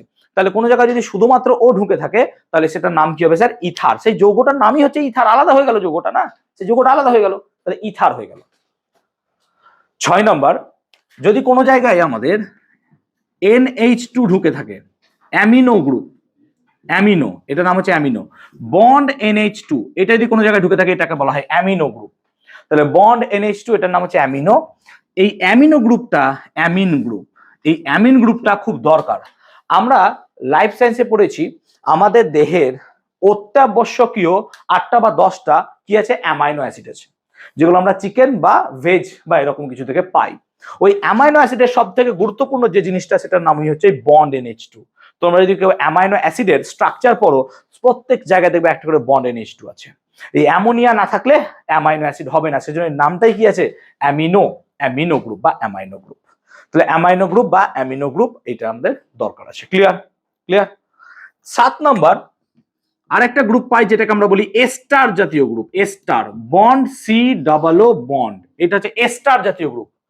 যেমন সাবান যেটা ইউজ করো, সাবান, সেই সাবানটা এস্টার জাতীয় এক প্রকারের পদার্থ হয়, ঠিক আছে। তাহলে এটা হচ্ছে এস্টার জাতীয় পদার্থ, এই পদার্থটাকে আমরা এস্টার পদার্থ হিসেবে বলবো। 8 নাম্বার যদি দেখো তোমরা, তাহলে থাকে নাইট্রো। নাইট্রো, নাইট্রো গ্রুপটা হচ্ছে NO2 গ্রুপ, নাইট্রো, এই গ্রুপটার নামই হচ্ছে নাইট্রো। কোন জায়গায় যদি নাইট্রো থাকে তাহলে নাইট্রো লিখবো আমরা। এরকম আমাদের নোটসে 14, 12টা, 13, 14টা গ্রুপ দেওয়া আছে, দেখবে সায়ানাইড গ্রুপ আছে, আরো আনো গ্রুপ আছে। কিন্তু মাধ্যমিকে কতদূর পড়তে হবে স্যার? এত পড়লে তো পাগল হয়ে যাবো, আমরা তো ভবিষ্যতে সায়েন্স নিয়ে পড়বো না। ভেরি গুড, তাহলে আমরা 6টা পর্যন্ত পড়বো, এই 6টা আমরা পড়বো, এই 6টা পড়লে পরে আমরা আর পড়বো না। কিন্তু আমাদের নোটসে দেখবো অনেক দেওয়া আছে, তোমাদেরও বারবার বলছি, তোমাদের সিলেবাসে যারা পড়ছো, হাইড্রক্সিল আছে, কার্বক্সিল আছে, অ্যালডিহাইড আছে, কিটোন আছে, থ্যালাক্সি আছে, অ্যামিন আছে, এই কটা পড়বো। এই কটা মেন টার্গেট নিয়ে আমরা পড়বো এবং আমরা বুঝতে পারবো। আই হোপ ক্লিয়ার হচ্ছে। শুভাশিস বলো তো, কোন জায়গায় যদি বন্ড ও বন্ড থাকে, ড্যাশ ও ড্যাশ, সেই গ্রুপটার নাম কি বলতো? সেটা কি কার্যকরীমূলক? কি হবে? থ্যালাক্সি গ্রুপ, তাই না? থ্যালাক্সি গ্রুপ, তাই না? কোন জায়গায় যদি থ্যালাক্সি থাকে, যেমন ধরো প্রিয়া বলতো বন্ড OH যদি থাকে তাহলে সেই গ্রুপটাকে আমরা কি বলি? সেটা কি হয় পদার্থটা? বন্ড OH থাকলে তার নাম হাইড্রক্সিল, কিন্তু সেই যৌগটা কি পাওয়া যায়? অ্যালকোহল, না, অ্যালকোহল পাওয়া যায়। বন্ড CHO থাকলে যৌগটা কি পাও তুমি? অ্যালডিহাইড, তাই না? অ্যালডিহাইড। বন্ড NH2 থাকলে যৌগটা কি হবে? অ্যামাইনো গ্রুপ বা অ্যামিন পাবা তুমি, অ্যামিন, তাই না? Bond CO bond, bond CO bond, দেখতে পাচ্ছ চোখে নিশ্চয়ই bond CO bond. Bond CO bond থাকলে কি হবে স্যার? Ketone body group. যেমন তার সব থেকে সহজ হচ্ছে অ্যাসিটোন, যেটা তোমরা নেল পলিশ রিমুভার হিসেবে ইউজ করো। তাহলে এরকম ভাবে যৌগগুলোকে আমাকে শিখতে হবে। কিন্তু যৌগগুলোকে তো শিখবো, ভেরি গুড, এগুলো শিখবো, কিন্তু যে চেইনে ঢুকবে সেই চেইনের নামটাও তোমাকে জানতে হবে। কারণ এই চেনের নাম স্যার পট করে বললেন মিথেন, 2টো হলে বলছেন ইথেন, তাহলে 3টে হলে কি হবে স্যার? তো লেখেননি। এরকম করে কার্বন কটা থাকতে পারে স্যার? 4টা, 5টা, 6টা, 10টা, 500, 1000, আমি কত মনে রাখবো? সেই জন্য এই নাম্বারিং করাটা মুশকিল হয়ে যাবে। সেই জন্য এর একটা প্যাটার্নকে আমরা মনে রাখবো। আমরা 10টাকে খুব ভালো করে মনে রাখবো, তোমাদের সিলেবাসে 5 পর্যন্ত আছে বা 6 পর্যন্ত আছে, বাট তোমরা 10টা পর্যন্ত মনে রাখবে, ঠিক আছে? 10 আসবে না তোমাদের সিলেবাসে কোনোদিনই, ডোন্ট ওয়ারি অ্যাবাউট দ্যাট। আর আমি যা জৈব রসায়ন পড়াবো এর বাইরে কোনো কোশ্চেন এক্সপেক্টই করবে না আসবে। বাট আমরা একটু অ্যাডভান্স পড়বো, যাদের মনে হচ্ছে যে না আমরা অ্যাডভান্স পড়বো না, কোনো ব্যাপার নাই, তাহলে আমি যেখানে লিমিট সেট করে দেবো যে না এর বাইরে যেও না, ওই লিমিটই রেখে দেবো, আর যাবে না। কিন্তু আমি যেহেতু সবই পড়াবো সেই জন্য ওই লিমিটের বাইরেও কিন্তু যারা যাবে ভবিষ্যতে তারা সায়েন্স নিয়ে পড়বে অবভিয়াসলি। আর কেমিস্ট্রি স্যারেরা হয়তো এত ডিটেল পড়ান না, কারণ জানে যে তোমরা যেখানে পড়ছো সেখানে ইন ডিটেল পড়িয়ে দেওয়া হয়, সেই কারণে হয়তো এই জায়গাটা অতটা গুরুত্ব দেওয়া হয় না, কিন্তু এই গুরুত্বটা লাগবে আমার, ঠিক আছে? এবার ধরো বাড়িতে যদি একাধিক সন্তান থাকে তাদের দেখবে নাম ভুলে যাওয়ার প্রবণতা থাকে। আমার মায়ের উদাহরণ নাও, আমাদের মায়ের উদাহরণ যদি নাও, আমরা অনেক ভাই বোন, আমরা 7-8 জন আমরা ভাই বোন, ঠিক আছে? আমি বাড়ির 8ম ছেলে। এবার অনেক সময় আমার ডাক নাম যেটা আছে সেই নাম ডাকতে গিয়ে আমার দাদার নাম অনেক সময় মা ডেকে ফেলে, ভুলেও যায় অনেক সময়, হয়তো যে এই ছেলেটা আমার অস্তিত্ব রাখে, ঠিক আছে? তো অনেক সময় ভুলে যায়। তো এক্ষেত্রে ধরো 8টা 7টা 6টা হলে তো মনে রাখা যায় যে ঠিক আছে ওর নাম পিন্টু, ওর নাম পিন 1, ওর নাম পিন 3, পিন 1 পিন 2 পিন 3, এরকম নাম মনে রাখা যায়। এফতর্কে যদি বেশি হয়, আমরা হিস্ট্রিতে পড়েছি প্রায় 99 জন ভাইকে মেরে একজন রাজা হত্যা করে সিংহাসনে বসেছিল, সম্রাট অশোক ছিল, এরকম পড়েছে হয়তো। 99 ব্রাদার্স, জানি না 99 মানে নিজের মায়ের হবে না, অন্যান্য সব মিলে হবে 99 অবভিয়াসলি। তো এরকম 99 জন ভাইকে মেরে হত্যা করেছে, বা 99 জন নাম মনে রাখা ইজ পসিবল। আমার কাছে এখন সবার নাম কি মনে আছে? অনেকের নাম মনেও থাকে না, আমি চেহারায় তাদেরকে চিনি। এবার আস্তে আস্তে তাদের নাম মনে পড়ে যায়, তাই না? আস্তে আস্তে নাম মনে পড়ে যায়, যেমন ওদের 3 জনের নাম আমার গন্ডগোল হয়ে যায়, কে মধুস্নাতা, কে সম্প্রীতি, কে আমার নাম গন্ডগোল হয়ে যায়, কে মোনালিসা, হোয়াটএভার। তো কিন্তু ওদেরকে চেহারায় চিনি, রাস্তা দেখলে বলবো এই তো আমার কাছে পড়ে, চিনি আমি। নাম অনেক সময় মনে থাকে না, স্বাভাবিক, এতগুলো পড়ছে নাম মনে রাখতে পারি না। তো এবার স্বাভাবিক আমরা এখানে এরকম ভাবে যদি দেখি নাম মনে রাখা মুশকিল, তাহলে এরকম হলে পরে সংখ্যাটা খুব ভালো লাগে, যে এটা আমার 1 নম্বর সন্তান, ওটা আমার 2 নম্বর, তাহলে 1 নম্বর 2 নম্বর দিয়ে নাম দিয়ে দিলে ভালো হয়, যে এটা আমার 1 নম্বর, এটা 2 নম্বর, এটা 3 নম্বর, এটা 4 নম্বর, ওটা 99 নম্বর। তাহলে আমার মনে হয় 68 নম্বর, এদিকে আয় শোন, এরকম নাম্বার হতে পারে, বেটার হতো। কার্বনকেও আমরা এইভাবেই নামকরণ করব, কার্বনকেও আমরা তার সংখ্যা দিয়ে নাম করব। কি করে নাম করব সংখ্যায়? যে একটা চেনে কটা কার্বন আছে, এই একটা চেনে কটা কার্বন আছে, এই যটা কার্বন আছে তার উপর ভিত্তি করে তার নামটা আমরা করব, এইটা আমরা মনে রাখবো, ঠিক আছে? তাহলে এখন আমরা কার্বন চেনের নামকরণ পড়বো, ঠিক আছে? তার আগে কার্বন চেনের নামকরণ পড়ার আগে কার্বনকে বা এই জৈব যৌগকে কিভাবে ভাগ করা হয় সেটা একবার দেখবো। তো দেখো জৈব যৌগকে যদি ভাগ করা দেখতে হয় আমাদের নোটসে ইন ডিটেল দেওয়া আছে, দেখো, ঠিক আছে? তাহলে পরে আমরা যদি জৈব যৌগের ভাগ দেখি, তাহলে জৈব যৌগকে 2টো ভাগে ভাগ করা হয়। আস্তে, তাহলে জৈব যৌগকে 2টো ভাগে ভাগ করা হয়। জৈব যৌগ কি? একটা হচ্ছে মুক্ত শৃঙ্খল, একটা হচ্ছে মুক্ত শৃঙ্খল, আর একটা হচ্ছে বদ্ধ শৃঙ্খল, একটা হচ্ছে বদ্ধ শৃঙ্খল। আমরা জৈব যৌগের ভাগটা আগে পড়ে নিই। তাহলে একটা হচ্ছে মুক্ত শৃঙ্খল, একটা বদ্ধ শৃঙ্খল। মুক্ত শৃঙ্খল জিনিসটা কি স্যার? না তো ধরো এখান থেকে কার্বন শুরু হয়েছে, তাহলে কার্বনটা এরকম ভাবে শুরু হয়ে এরকম একটা মুক্ত হয়ে চারিদিকে গেছে, কোন রকমের শাখা প্রশাখা বেরোয়নি, লম্বা চেন, শাখা প্রশাখা হতেও পারে, অর্থাৎ 2টো প্রান্ত কি আছে? খোলা, উন্মুক্ত, একে কি বলছি? মুক্ত শৃঙ্খল। তাহলে যে কার্বন চেনের 2 প্রান্ত স্যার খোলা, এরকম লম্বা চেন করে ফেলেছো, লম্বা দড়ির মতো, এটাকে কি বলছো তুমি? মুক্ত শৃঙ্খল। কিন্তু এমনও তো হতে পারে যে 2 প্রান্তের চেনকে তুমি জুড়ে দিয়েছো, তাহলে একটা ক্লোজ লুপ হয়ে যাবে। তাহলে এরকম হতে পারে যে তুমি একটা ভাবতে পারো যে এরকম কার্বন 4টে কার্বনকে আমি যোগ করে দিয়েছি, হতে পারে না? বলো হ্যাঁ না বলো, এরকম হতে পারে না? তাহলে এটাকে কি বলবো? মুক্ত আছে এর আর না স্যার, সব তো বদ্ধ হয়ে গেছে, তাহলে এটাকে বলবো বদ্ধ শৃঙ্খল। তাহলে আমাদের নোটসে দেখো লেখা আছে মুক্ত শৃঙ্খল, আর কি লেখা আছে? বদ্ধ শৃঙ্খল। তাহলে এটা হচ্ছে মুক্ত শৃঙ্খল, এটা কি হবে? বদ্ধ শৃঙ্খল। তাহলে মুক্ত শৃঙ্খল আর বদ্ধ শৃঙ্খল এই 2 প্রকারের আমরা জৈব যৌগ পেলাম। ক্লিয়ার হয়েছে এত পর্যন্ত? মুক্ত শৃঙ্খল আর বদ্ধ শৃঙ্খল। মুক্ত শৃঙ্খলকে আবার 2 ভাগে ভাগ করা হয়। একটা হচ্ছে সরল মুক্ত শৃঙ্খল, আর একটা হচ্ছে শাখাযুক্ত। তাহলে একটা হচ্ছে সরল মুক্ত শৃঙ্খল, আর একটা হচ্ছে শাখাযুক্ত। সরল মুক্ত শৃঙ্খল কাকে বলে? যে মুক্ত শৃঙ্খলের কোনো শাখা নাই, তাল গাছের মতো ভাবো, তাল গাছের মতো ভাবো, সেটা হচ্ছে সরল মুক্ত শৃঙ্খল। তাহলে যে মুক্ত শৃঙ্খলে কোনো শাখা প্রশাখা নাই, একটা তাল গাছের মতো লম্বা সোজা, তাকে বলছি আমরা সরল মুক্ত শৃঙ্খল। তাহলে তাল গাছের মতো সোজা এরকম একটা কোনো পার্শ্ব শাখা নাই, তাকে বলছি কি সরল মুক্ত শৃঙ্খল।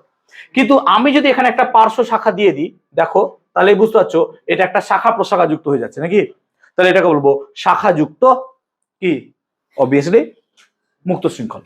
তাহলে একটা হচ্ছে শাখা যুক্ত আর একটা হচ্ছে সরল, তাহলে সরল মুক্ত শৃঙ্খল আর কি হলো শাখা যুক্ত মুক্ত শৃঙ্খল। আই হোপ ক্লিয়ার করতে পারলাম। এখন এই সরল হোক বা শাখা যুক্ত হোক, এই দুটোকেই আবার তিন ভাগে ভাগ করা হয়, এই দুটোকে আবার তিন ভাগে ভাগ দুভাগে ভাগ করা হয়, দুভাগে।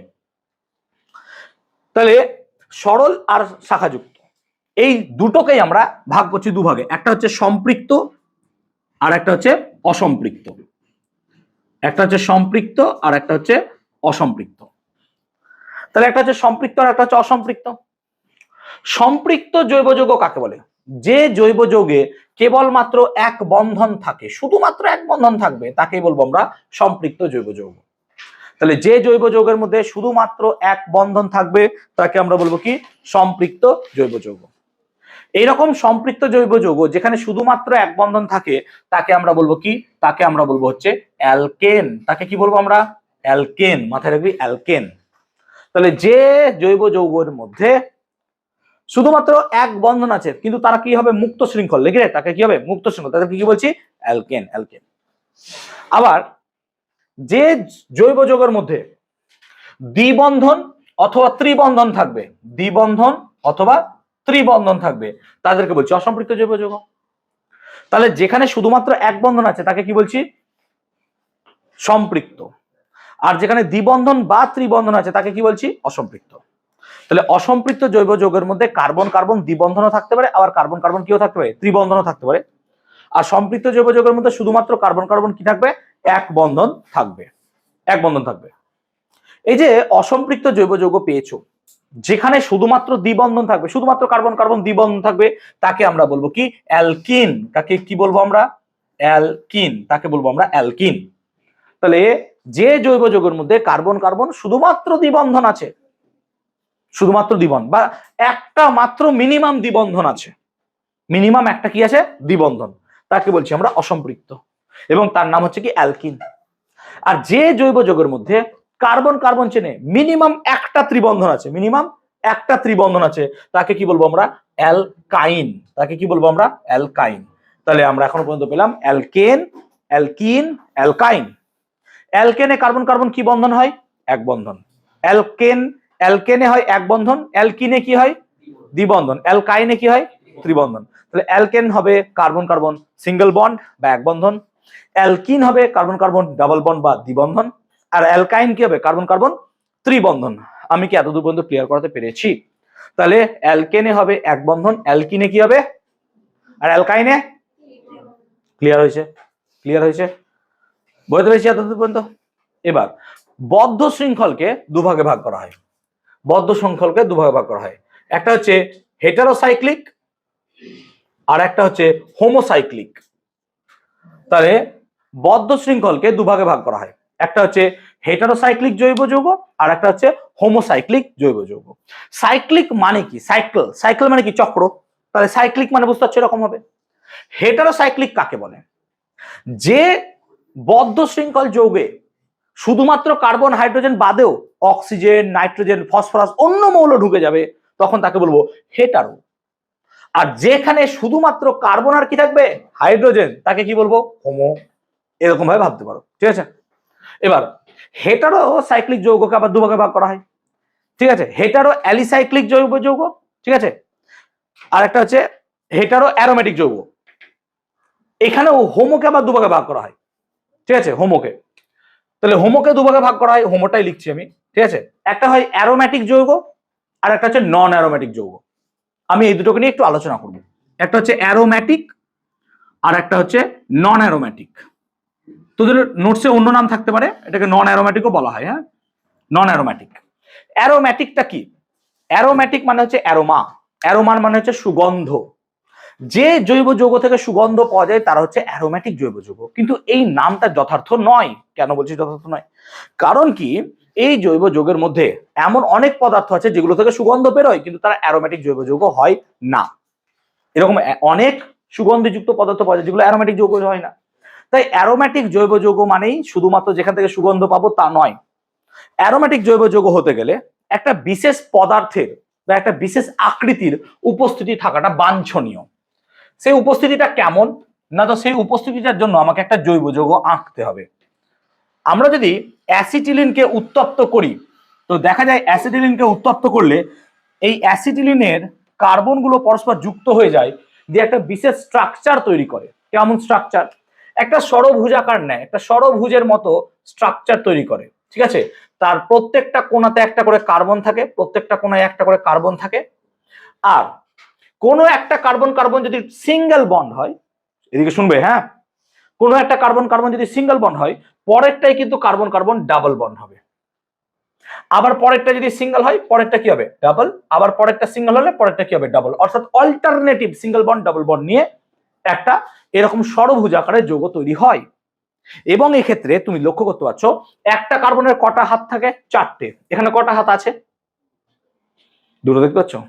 2 আর 1 3, আবার 4টে। এই কার্বনের কটা হাত আছে? এখানে দুটো আর এখানে কটা? তো এই কার্বনের কটা হাত পড়ে আছে? এই কার্বনের কটা থাকবে? তাহলে এইরকম ভাবে একটা বিশেষ যৌগ পাওয়া যায়। এই যৌগটার নামই হচ্ছে বেনজিন যৌগ। এটাকে বলবো আমরা কি? বেনজিন। তাহলে এই বেনজিন স্ট্রাকচারটা যে সমস্ত বদ্ধ শৃঙ্খলের মধ্যে পাবা তুমি তাকে বলবা অ্যারোম্যাটিক, আর যার মধ্যে পাবা না তা হয় নন অ্যারোম্যাটিক। যেমন ধরো ন্যাপথলিন। ন্যাপথলিন হচ্ছে তার মধ্যে দুটো এরকম বেনজিন বলয় থাকে, তাই ন্যাপথলিন হচ্ছে অ্যারোম্যাটিক জৈব যৌগ।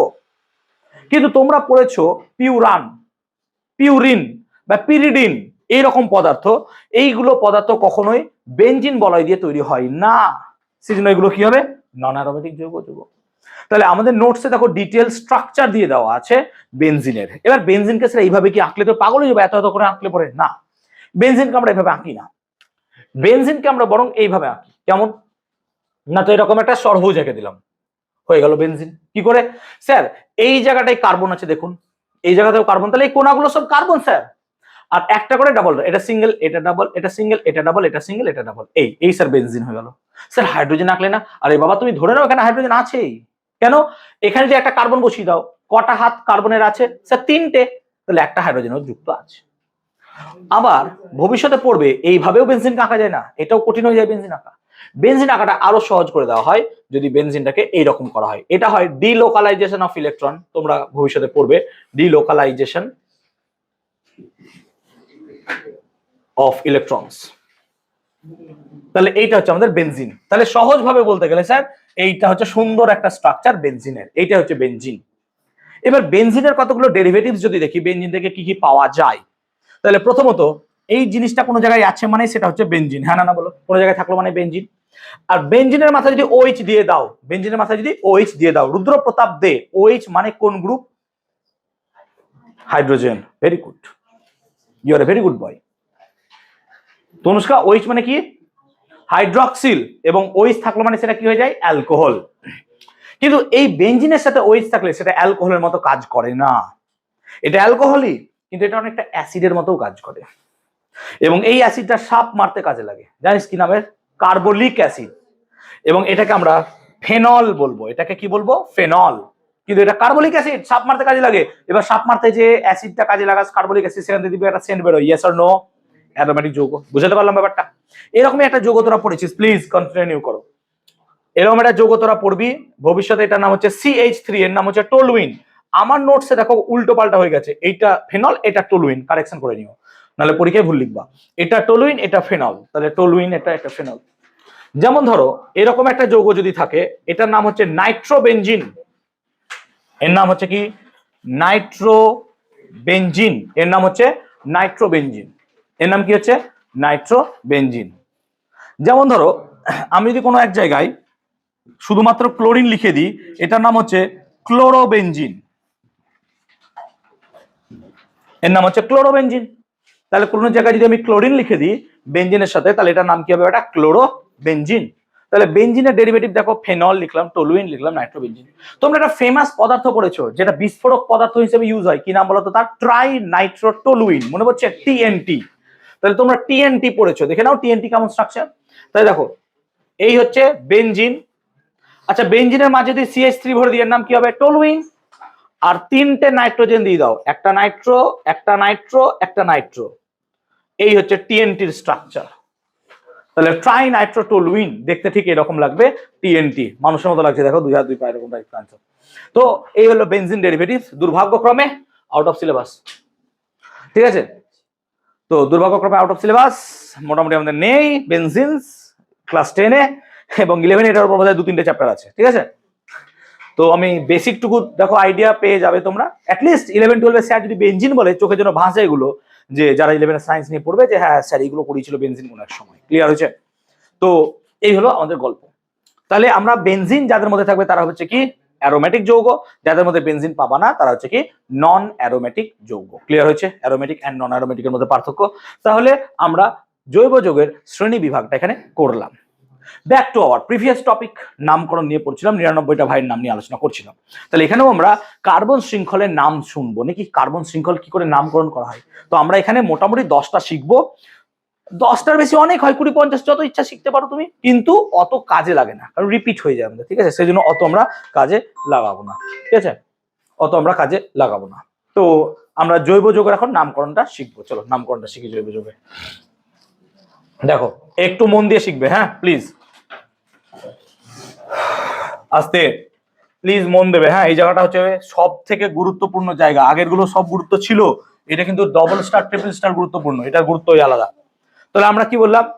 আমরা বললাম যে কোনো একটা জৈব যৌগের নামকরণ শিখবো আমরা কার্বন সংখ্যার দ্বারা। কি দ্বারা শিখবো? কার্বন সংখ্যার দ্বারা।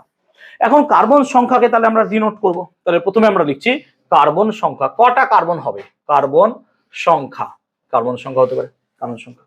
তাহলে কার্বন সংখ্যা আমরা লিখবো স্যার কার্বন সংখ্যা। তাহলে কটা হবে? কার্বন সংখ্যা লিখবো। ঠিক আছে, কার্বন সংখ্যা লিখবো। কার্বন সংখ্যার পর নাম। এবার দেখো যখন কারোর নাম লিখি আমরা, নাম, যেমন তো তোমার নাম, তোমার নাম কি? যেমন এর নাম হচ্ছে অহনা, অহনা হচ্ছে নাম, অনুষ্প্রিয়া নাম কি, কিন্তু তার পাশেটা হচ্ছে টাইটেল। তাহলে নামটা শুরু করবো কি? ও বোস পরিবারে জন্মগ্রহণ করছে, so she is Ahana Bose, তাই না? She is Ahana Bose. তাহলে কেউ ঘোষ পরিবারে জন্মগ্রহণ করেছে, অনুষ্প্রিয়া ঘোষ, এরকম হবে। তাহলে এটা হচ্ছে তার নাম, কিন্তু এই নামটাকে আমরা কি বলবো? প্রিফিক্স। কি বলবো নামটাকে? প্রিফিক্স। তাই এটার নাম হচ্ছে প্রিফিক্স। ইংলিশে নিশ্চয়ই প্রিফিক্সটা বোঝো, যেমন লিগাল, লিগালের আগে ইল বসিয়ে দিলে ইলটা হচ্ছে প্রিফিক্স, ইললিগাল, তাই না? বলতে পেরেছো নিশ্চয়ই। স্যাচুরেটেড, স্যাচুরেটেড আগে আন বসিয়ে দাও, আনস্যাচুরেটেড, নিশ্চয়ই প্রিফিক্স সাফিক্স পড়েছো তোমরা। ঠিক আছে, ইংলিশের ক্লাস নিতে হবে না। তো নাম প্রিফিক্স হলো, তাহলে নামটা হলো প্রিফিক্স। ভেরি গুড, প্রিফিক্স শিখলাম, শিখবো, শিখিনি এখনো। এবার আমরা 3 প্রকার যৌগ পড়লাম এখন, বলতো এক বন্ধন, দ্বিবন্ধন আর ত্রিবন্ধনের ভিত্তিতে। ঠিক বলছি তো? বলতো এক বন্ধন যৌগটার নাম কি বলেছিলাম? কার্বন কার্বন এক বন্ধন হলে কি নাম বলেছিলাম যৌগটার? অ্যালকেন। Very good. তাহলে প্রথম যৌগ যেটা শিখবো সেটার নাম হচ্ছে অ্যালকেন। হ্যাঁ, আমি অ্যালকেনটাকে না ইংলিশে লিখছি, তাহলে বুঝতে সুবিধা হবে। অ্যালকেন, বুঝতে পারলি? Alkane, alkane. আচ্ছা, দ্বিতীয় দ্বিবন্ধন থাকলে কি শিখেছিলাম? দ্বিবন্ধন থাকলে অ্যালকিন, নাকি রে? কি শিখেছিলাম? অ্যালকিন। ইংলিশে লিখছি অ্যালক ইন। পার্থক্য দেখ, এন ইন, এন ইন। আর ত্রিবন্ধন থাকলে কি শিখেছিলাম? অ্যালকাইন। আই হোপ এবার ক্লিয়ার হয়ে যাচ্ছে যে স্যার ও এটা হচ্ছে সম্পর্ক তাদের মধ্যে, যে অ্যালক এন, অ্যালক ইন আর অ্যালক আইন। অ্যালক এন, অ্যালক ইন, অ্যালক আইন।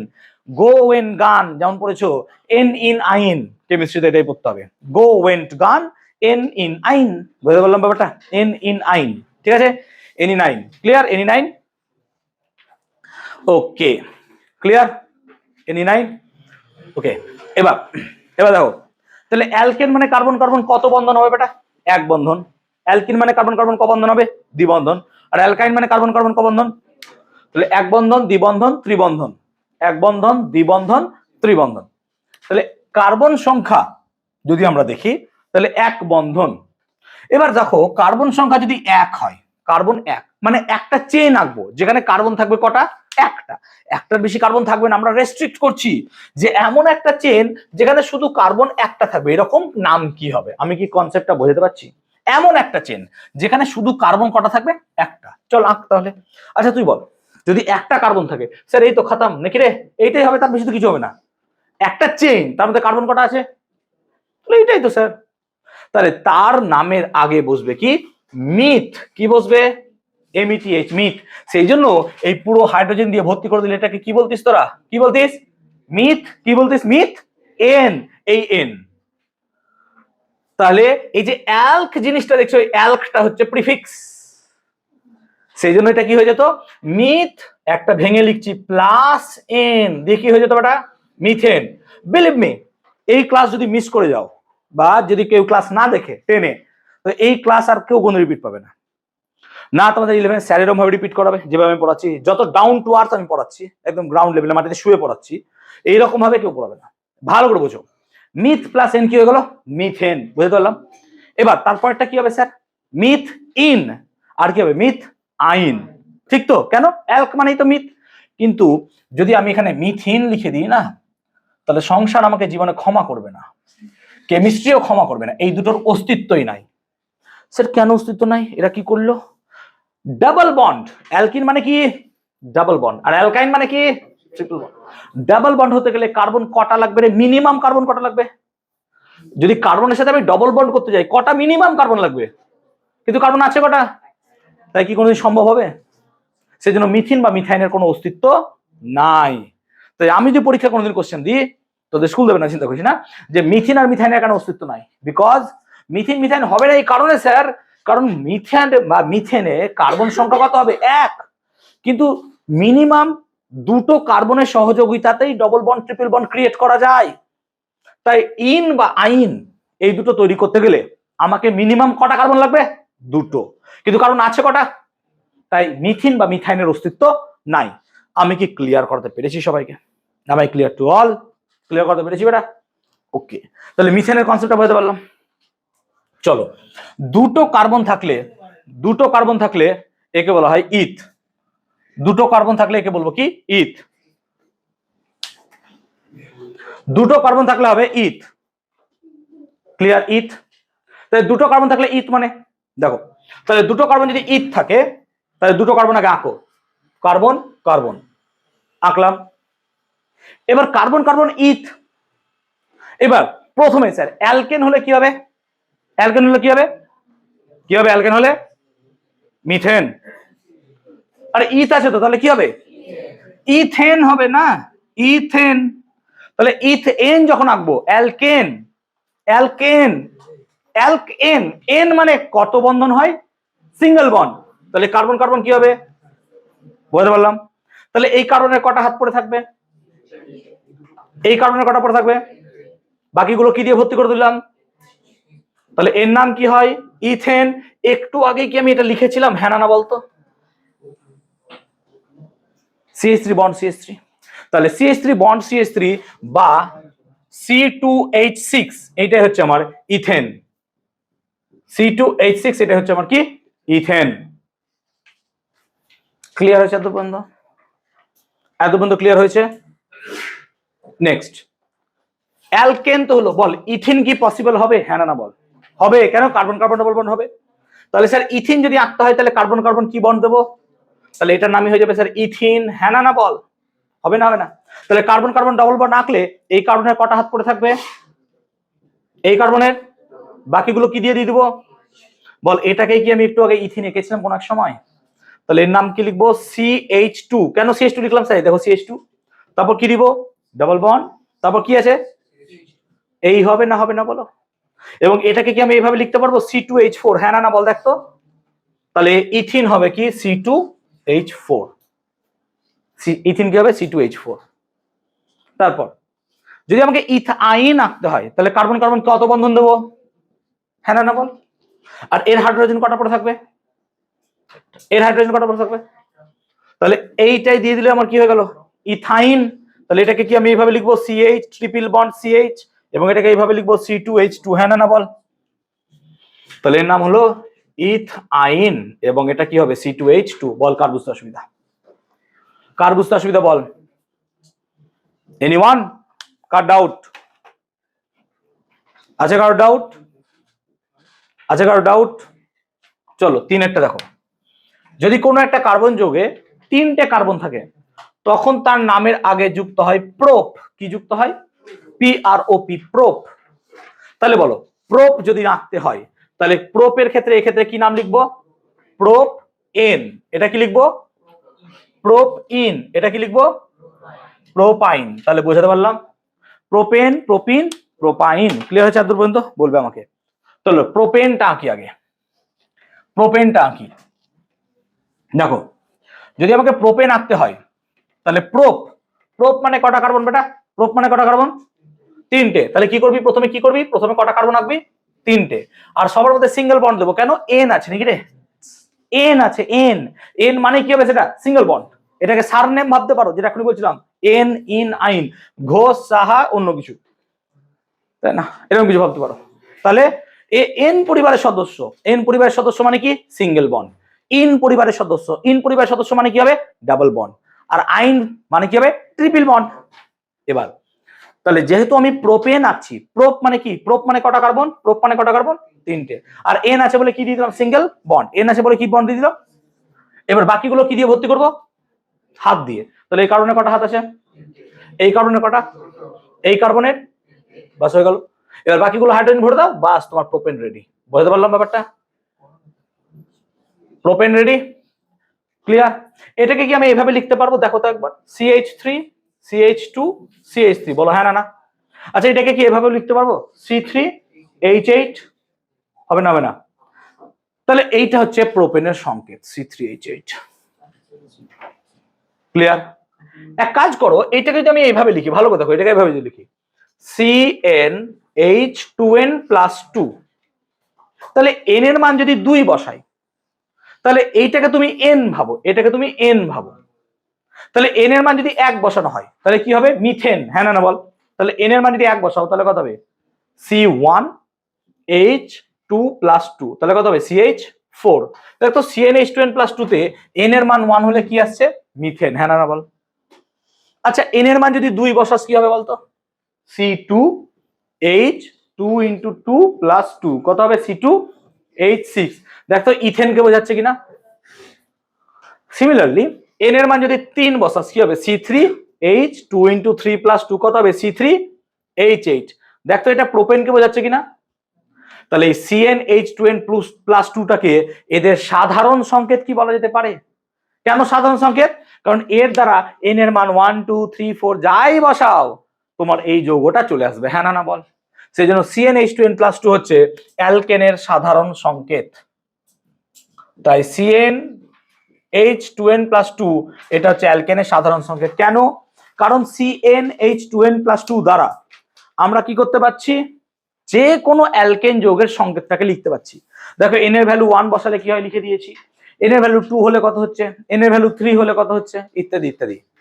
তাহলে n এর ভ্যালু 1 2 3 ইত্যাদি যাই হোক, এই CnH2n+2 দ্বারা আমরা সেই যৌগটাকে প্রকাশ করতে পারছি বলে এই CnH2n+2টাকে আমরা কি বলছি?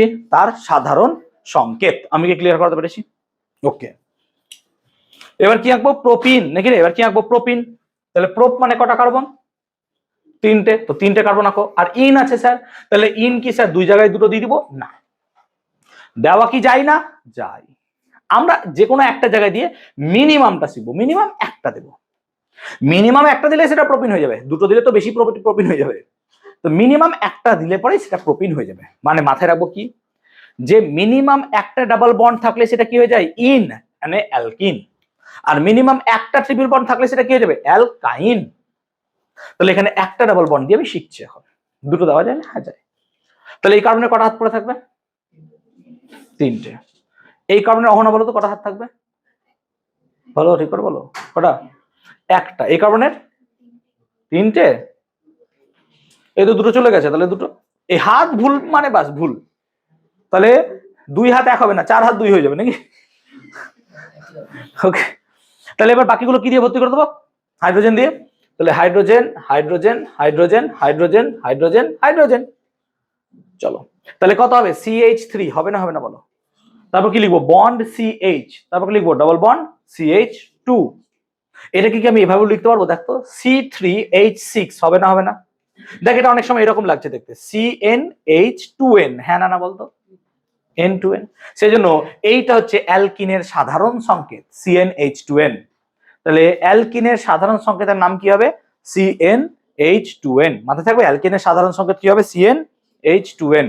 তাহলে অ্যালকিনের সাধারণ সংকেত কত হবে? CnH2n, এটা হচ্ছে অ্যালকিনের সাধারণ সংকেত, মনে থাকবে? ওকে, তাহলে প্রোপিন কত লিখবো? তাহলে প্রোপিন লিখবো C3H6, ক্লিয়ার? এবার লিখবো আমরা কি? প্রোপাইন। তাহলে প্রোপাইন আঁকতে গেলে কার্বন কটা লাগবে? এগেইন কটা কার্বন? 3টে। কিন্তু আইন বলেছে তাহলে যে কোনো একটা জায়গায় 3 বন্ধন দেবো। স্যার এখানে কি 3 বন্ধন দিতে পারবো? 3 বন্ধন দিতে? না। দেখো 3 আর 3 6, এই কারণে কটা হাত হয়ে যাচ্ছে? 6টা। তাহলে কোনো একটা জায়গায় 3 বন্ধন থাকলে পরেরটা 3 বন্ধন ক্ষমতা নাই দেওয়ার। পরেরটা কি পড়বে? 1 বন্ধন। তবে তো এই কার্বনের কটা হাত হবে? 4টে। বুঝতে পারলাম ব্যাপারটা? তাহলে এই কার্বনের কটা হাত পড়ে থাকবে? এই কার্বনের থাকবে না, থাকবে? আর এই কার্বনের একদম ক্লিয়ার। এবার বাকিগুলো কি দিয়ে ভর্তি করে দেবো? হাইড্রোজেন দিয়ে ভর্তি করে দেবো। বাকিগুলো হাইড্রোজেন দিয়ে ভর্তি করে দেবো। তাহলে এটা কি হবে sir? CH3 C triple bond CH। তাহলে এটাকে কি এভাবে লিখতে পারা যাবে? C3H4, দেখতো লেখা যায় কিনা? আর এটাকে আমরা এইভাবেও লিখতে পারবো CnH2n-2। তাহলে এইটা হচ্ছে অ্যালকাইনের সাধারণ সংকেত এবং এটা হবে C3H4। তাহলে এটা হচ্ছে অ্যালকাইনের সাধারণ সংকেত। তাহলে আমরা দেখো মিথেন শিখলাম, ইথেন, ইথিন, ইথাইন, তারপর শিখলাম প্রোপেন, প্রোপিন, প্রোপাইন। এতদূর যদি ক্লাসটা একটু মন দিয়ে শোনো তাহলে পরে আশা করি এতদূর পর্যন্ত হয়ে গেছে রেডি, আই হোপ। এবার যদি 4 নাম্বার থাকে তার নাম হচ্ছে বিউট। তাহলে 4 নাম্বার যদি থাকে তার নাম বলবো কি আমরা? বিউট। 4 নাম হচ্ছে বিউট। তাহলে বিউটের প্রথম সদস্যের নাম কি হবে? বিউট কি হবে? বিউটেন। এটা কি হবে? বিউটিন। এটা কি হবে? বিউটাইন। এর নামের সংকেত কি হবে? কি করে বার করবো স্যার? এখান থেকে নাকি? হ্যাঁ না বলো? এখান থেকে সংকেত বার করবো, কারণ এটা অ্যালকেনের সাধারণ সংকেত। তাহলে অ্যালকেনের সাধারণ সংকেতে এই যে এনটা দেখছো, এই এনটা কত হবে? তাহলে এখানে 4। তাহলে এন এর ভ্যালু যদি 4 বসাও কত হয় স্যার? 4 বসালে হবে C4, হ্যাঁ না বলো? আর এইচ কত হবে স্যার? দেখো গুণ করে দেখো, 10। তো বিউটিন, তাহলে বিউটিন কি করে বার করবো স্যার? CnH2n, হ্যাঁ না বলো? এটা অ্যালকিন। তাহলে কত হবে স্যার? C4H কত হবে? 8। আর বিউটাইন মানে কি স্যার? অ্যালকাইন। কত হবে? CnH2n-2। তাহলে কত লিখবো? C4H6। তাহলে আমি লিখছি দেখো, 5এরটা হয় পেন্ট, 6এরটা হয় হেক্স, 7এরটা হয় হেপ্ট, 8এরটা হয় অক্ট, 9এরটা হয় নন, 10এরটা হয় ডেক। তাহলে নামগুলো এবার পরপর বলতে থাকবো নাকি? আর সংকেত লিখছি না, পারবো নিশ্চয়? তাহলে এটা কি হবে? Pentane, pentene, pentyne, hexane, hexene, hexyne, heptane, heptene, heptyne, octane, octene, octyne, nonane, nonene, nonyne, decane, decene, decyne. Clear? সব পারবো এবার লিখতে? ছকটা কমপ্লিট করতে পারবো। এবার 11টা যদি থাকে তখন তাকে বলে আনডেক। 11টার নাম কি বললাম? আনডেক। তাহলে কি হবে? আনডেকেন, আনডেকিন, আনডেকাইন। 12 হলে হয় ডোডেক। কি হবে? ডোডেকেন, ডোডেকিন, ডোডেকাইন। 13টা হলে ট্রাইডেক, ট্রাইডেকেন, ট্রাইডেকিন, ট্রাইডেকাইন। 14টা হলে পরে হবে টেট্রাডেক, টেট্রাডেকেন, টেট্রাডেকিন, টেট্রাডেকাইন। 15টা হলে পেন্টাডেক, পেন্টাডেকেন, পেন্টাডেকিন, পেন্টাডেকাইন, এন্ড সো অন, চলতে থাকবে। বুঝতে পারলাম? এই ছকটা কি মনে রাখতে পারবো আমরা? পারবো তো মনে রাখতে? অনেকে খাতায় তোলনি দেখলাম, ঠিক আছে? জানি না তাদের পড়াশোনা করার ইচ্ছা নেই হয়তো, ঠিক আছে? তো খাতা বলে একটা বস্তু হয়, যখন সায়েন্স নিয়ে বসবেন আমার ক্লাসে খাতা নিয়ে বসবে, দেখছেন খাতা যদি না থাকে ওই যে দরজাটা দেখছে সোজা বেরিয়ে যাবে, অসুবিধা নাই, কোনো ব্যাপার নাই। তাই রেকর্ডেড ক্লাস থাকবে, এই ছকটা প্রত্যেকের খাতায় কমপ্লিট করে মুখস্থ করে নিয়ে আসবে। তার সঙ্গে আমরা কার্যকরী মূলকের এখানে একটা ছক করেছিলাম, hydroxyl, carboxylic acid, aldehyde, ketone, amino, Nitro, মনে পড়ছে? এই ছকটাও মনে রাখবে। আর আজকে যা যা পড়ানো হলো এই পুরোটার পরীক্ষা নেক্সট দিন হবে, পড়া করে আসবে। যদি পড়া ধরেছি আর না পেরেছো তাহলে তার কপালে দুঃখ আছে। জোবর হোসেন, আজকে বুঝতে কি কোনো সমস্যা হয়েছে একটু? ক্লিয়ার? আমাদের নোটসের পেজ নাম্বার 9, আস্তে, আমাদের নোটসের পেজ নাম্বার 9-এর ইউপ্যাক নামকরণের আগে পর্যন্ত তোমাদের পড়ানো হয়েছে। ইউপ্যাক নামকরণের আগে পর্যন্ত আমরা এইটাকে ভালো করে রেডি করে ইউপ্যাক নামকরণটা নেক্সট দিন শিখবো। তাহলে 9 নম্বর পেজে দেখো আছে জৈব যৌগের ইউপ্যাক নামকরণ, সেই জৈব যৌগের ইউপ্যাক নামকরণের আগে পর্যন্ত পড়ানো হয়েছে। ক্লিয়ার? করে আসবেন নেক্সট দিন।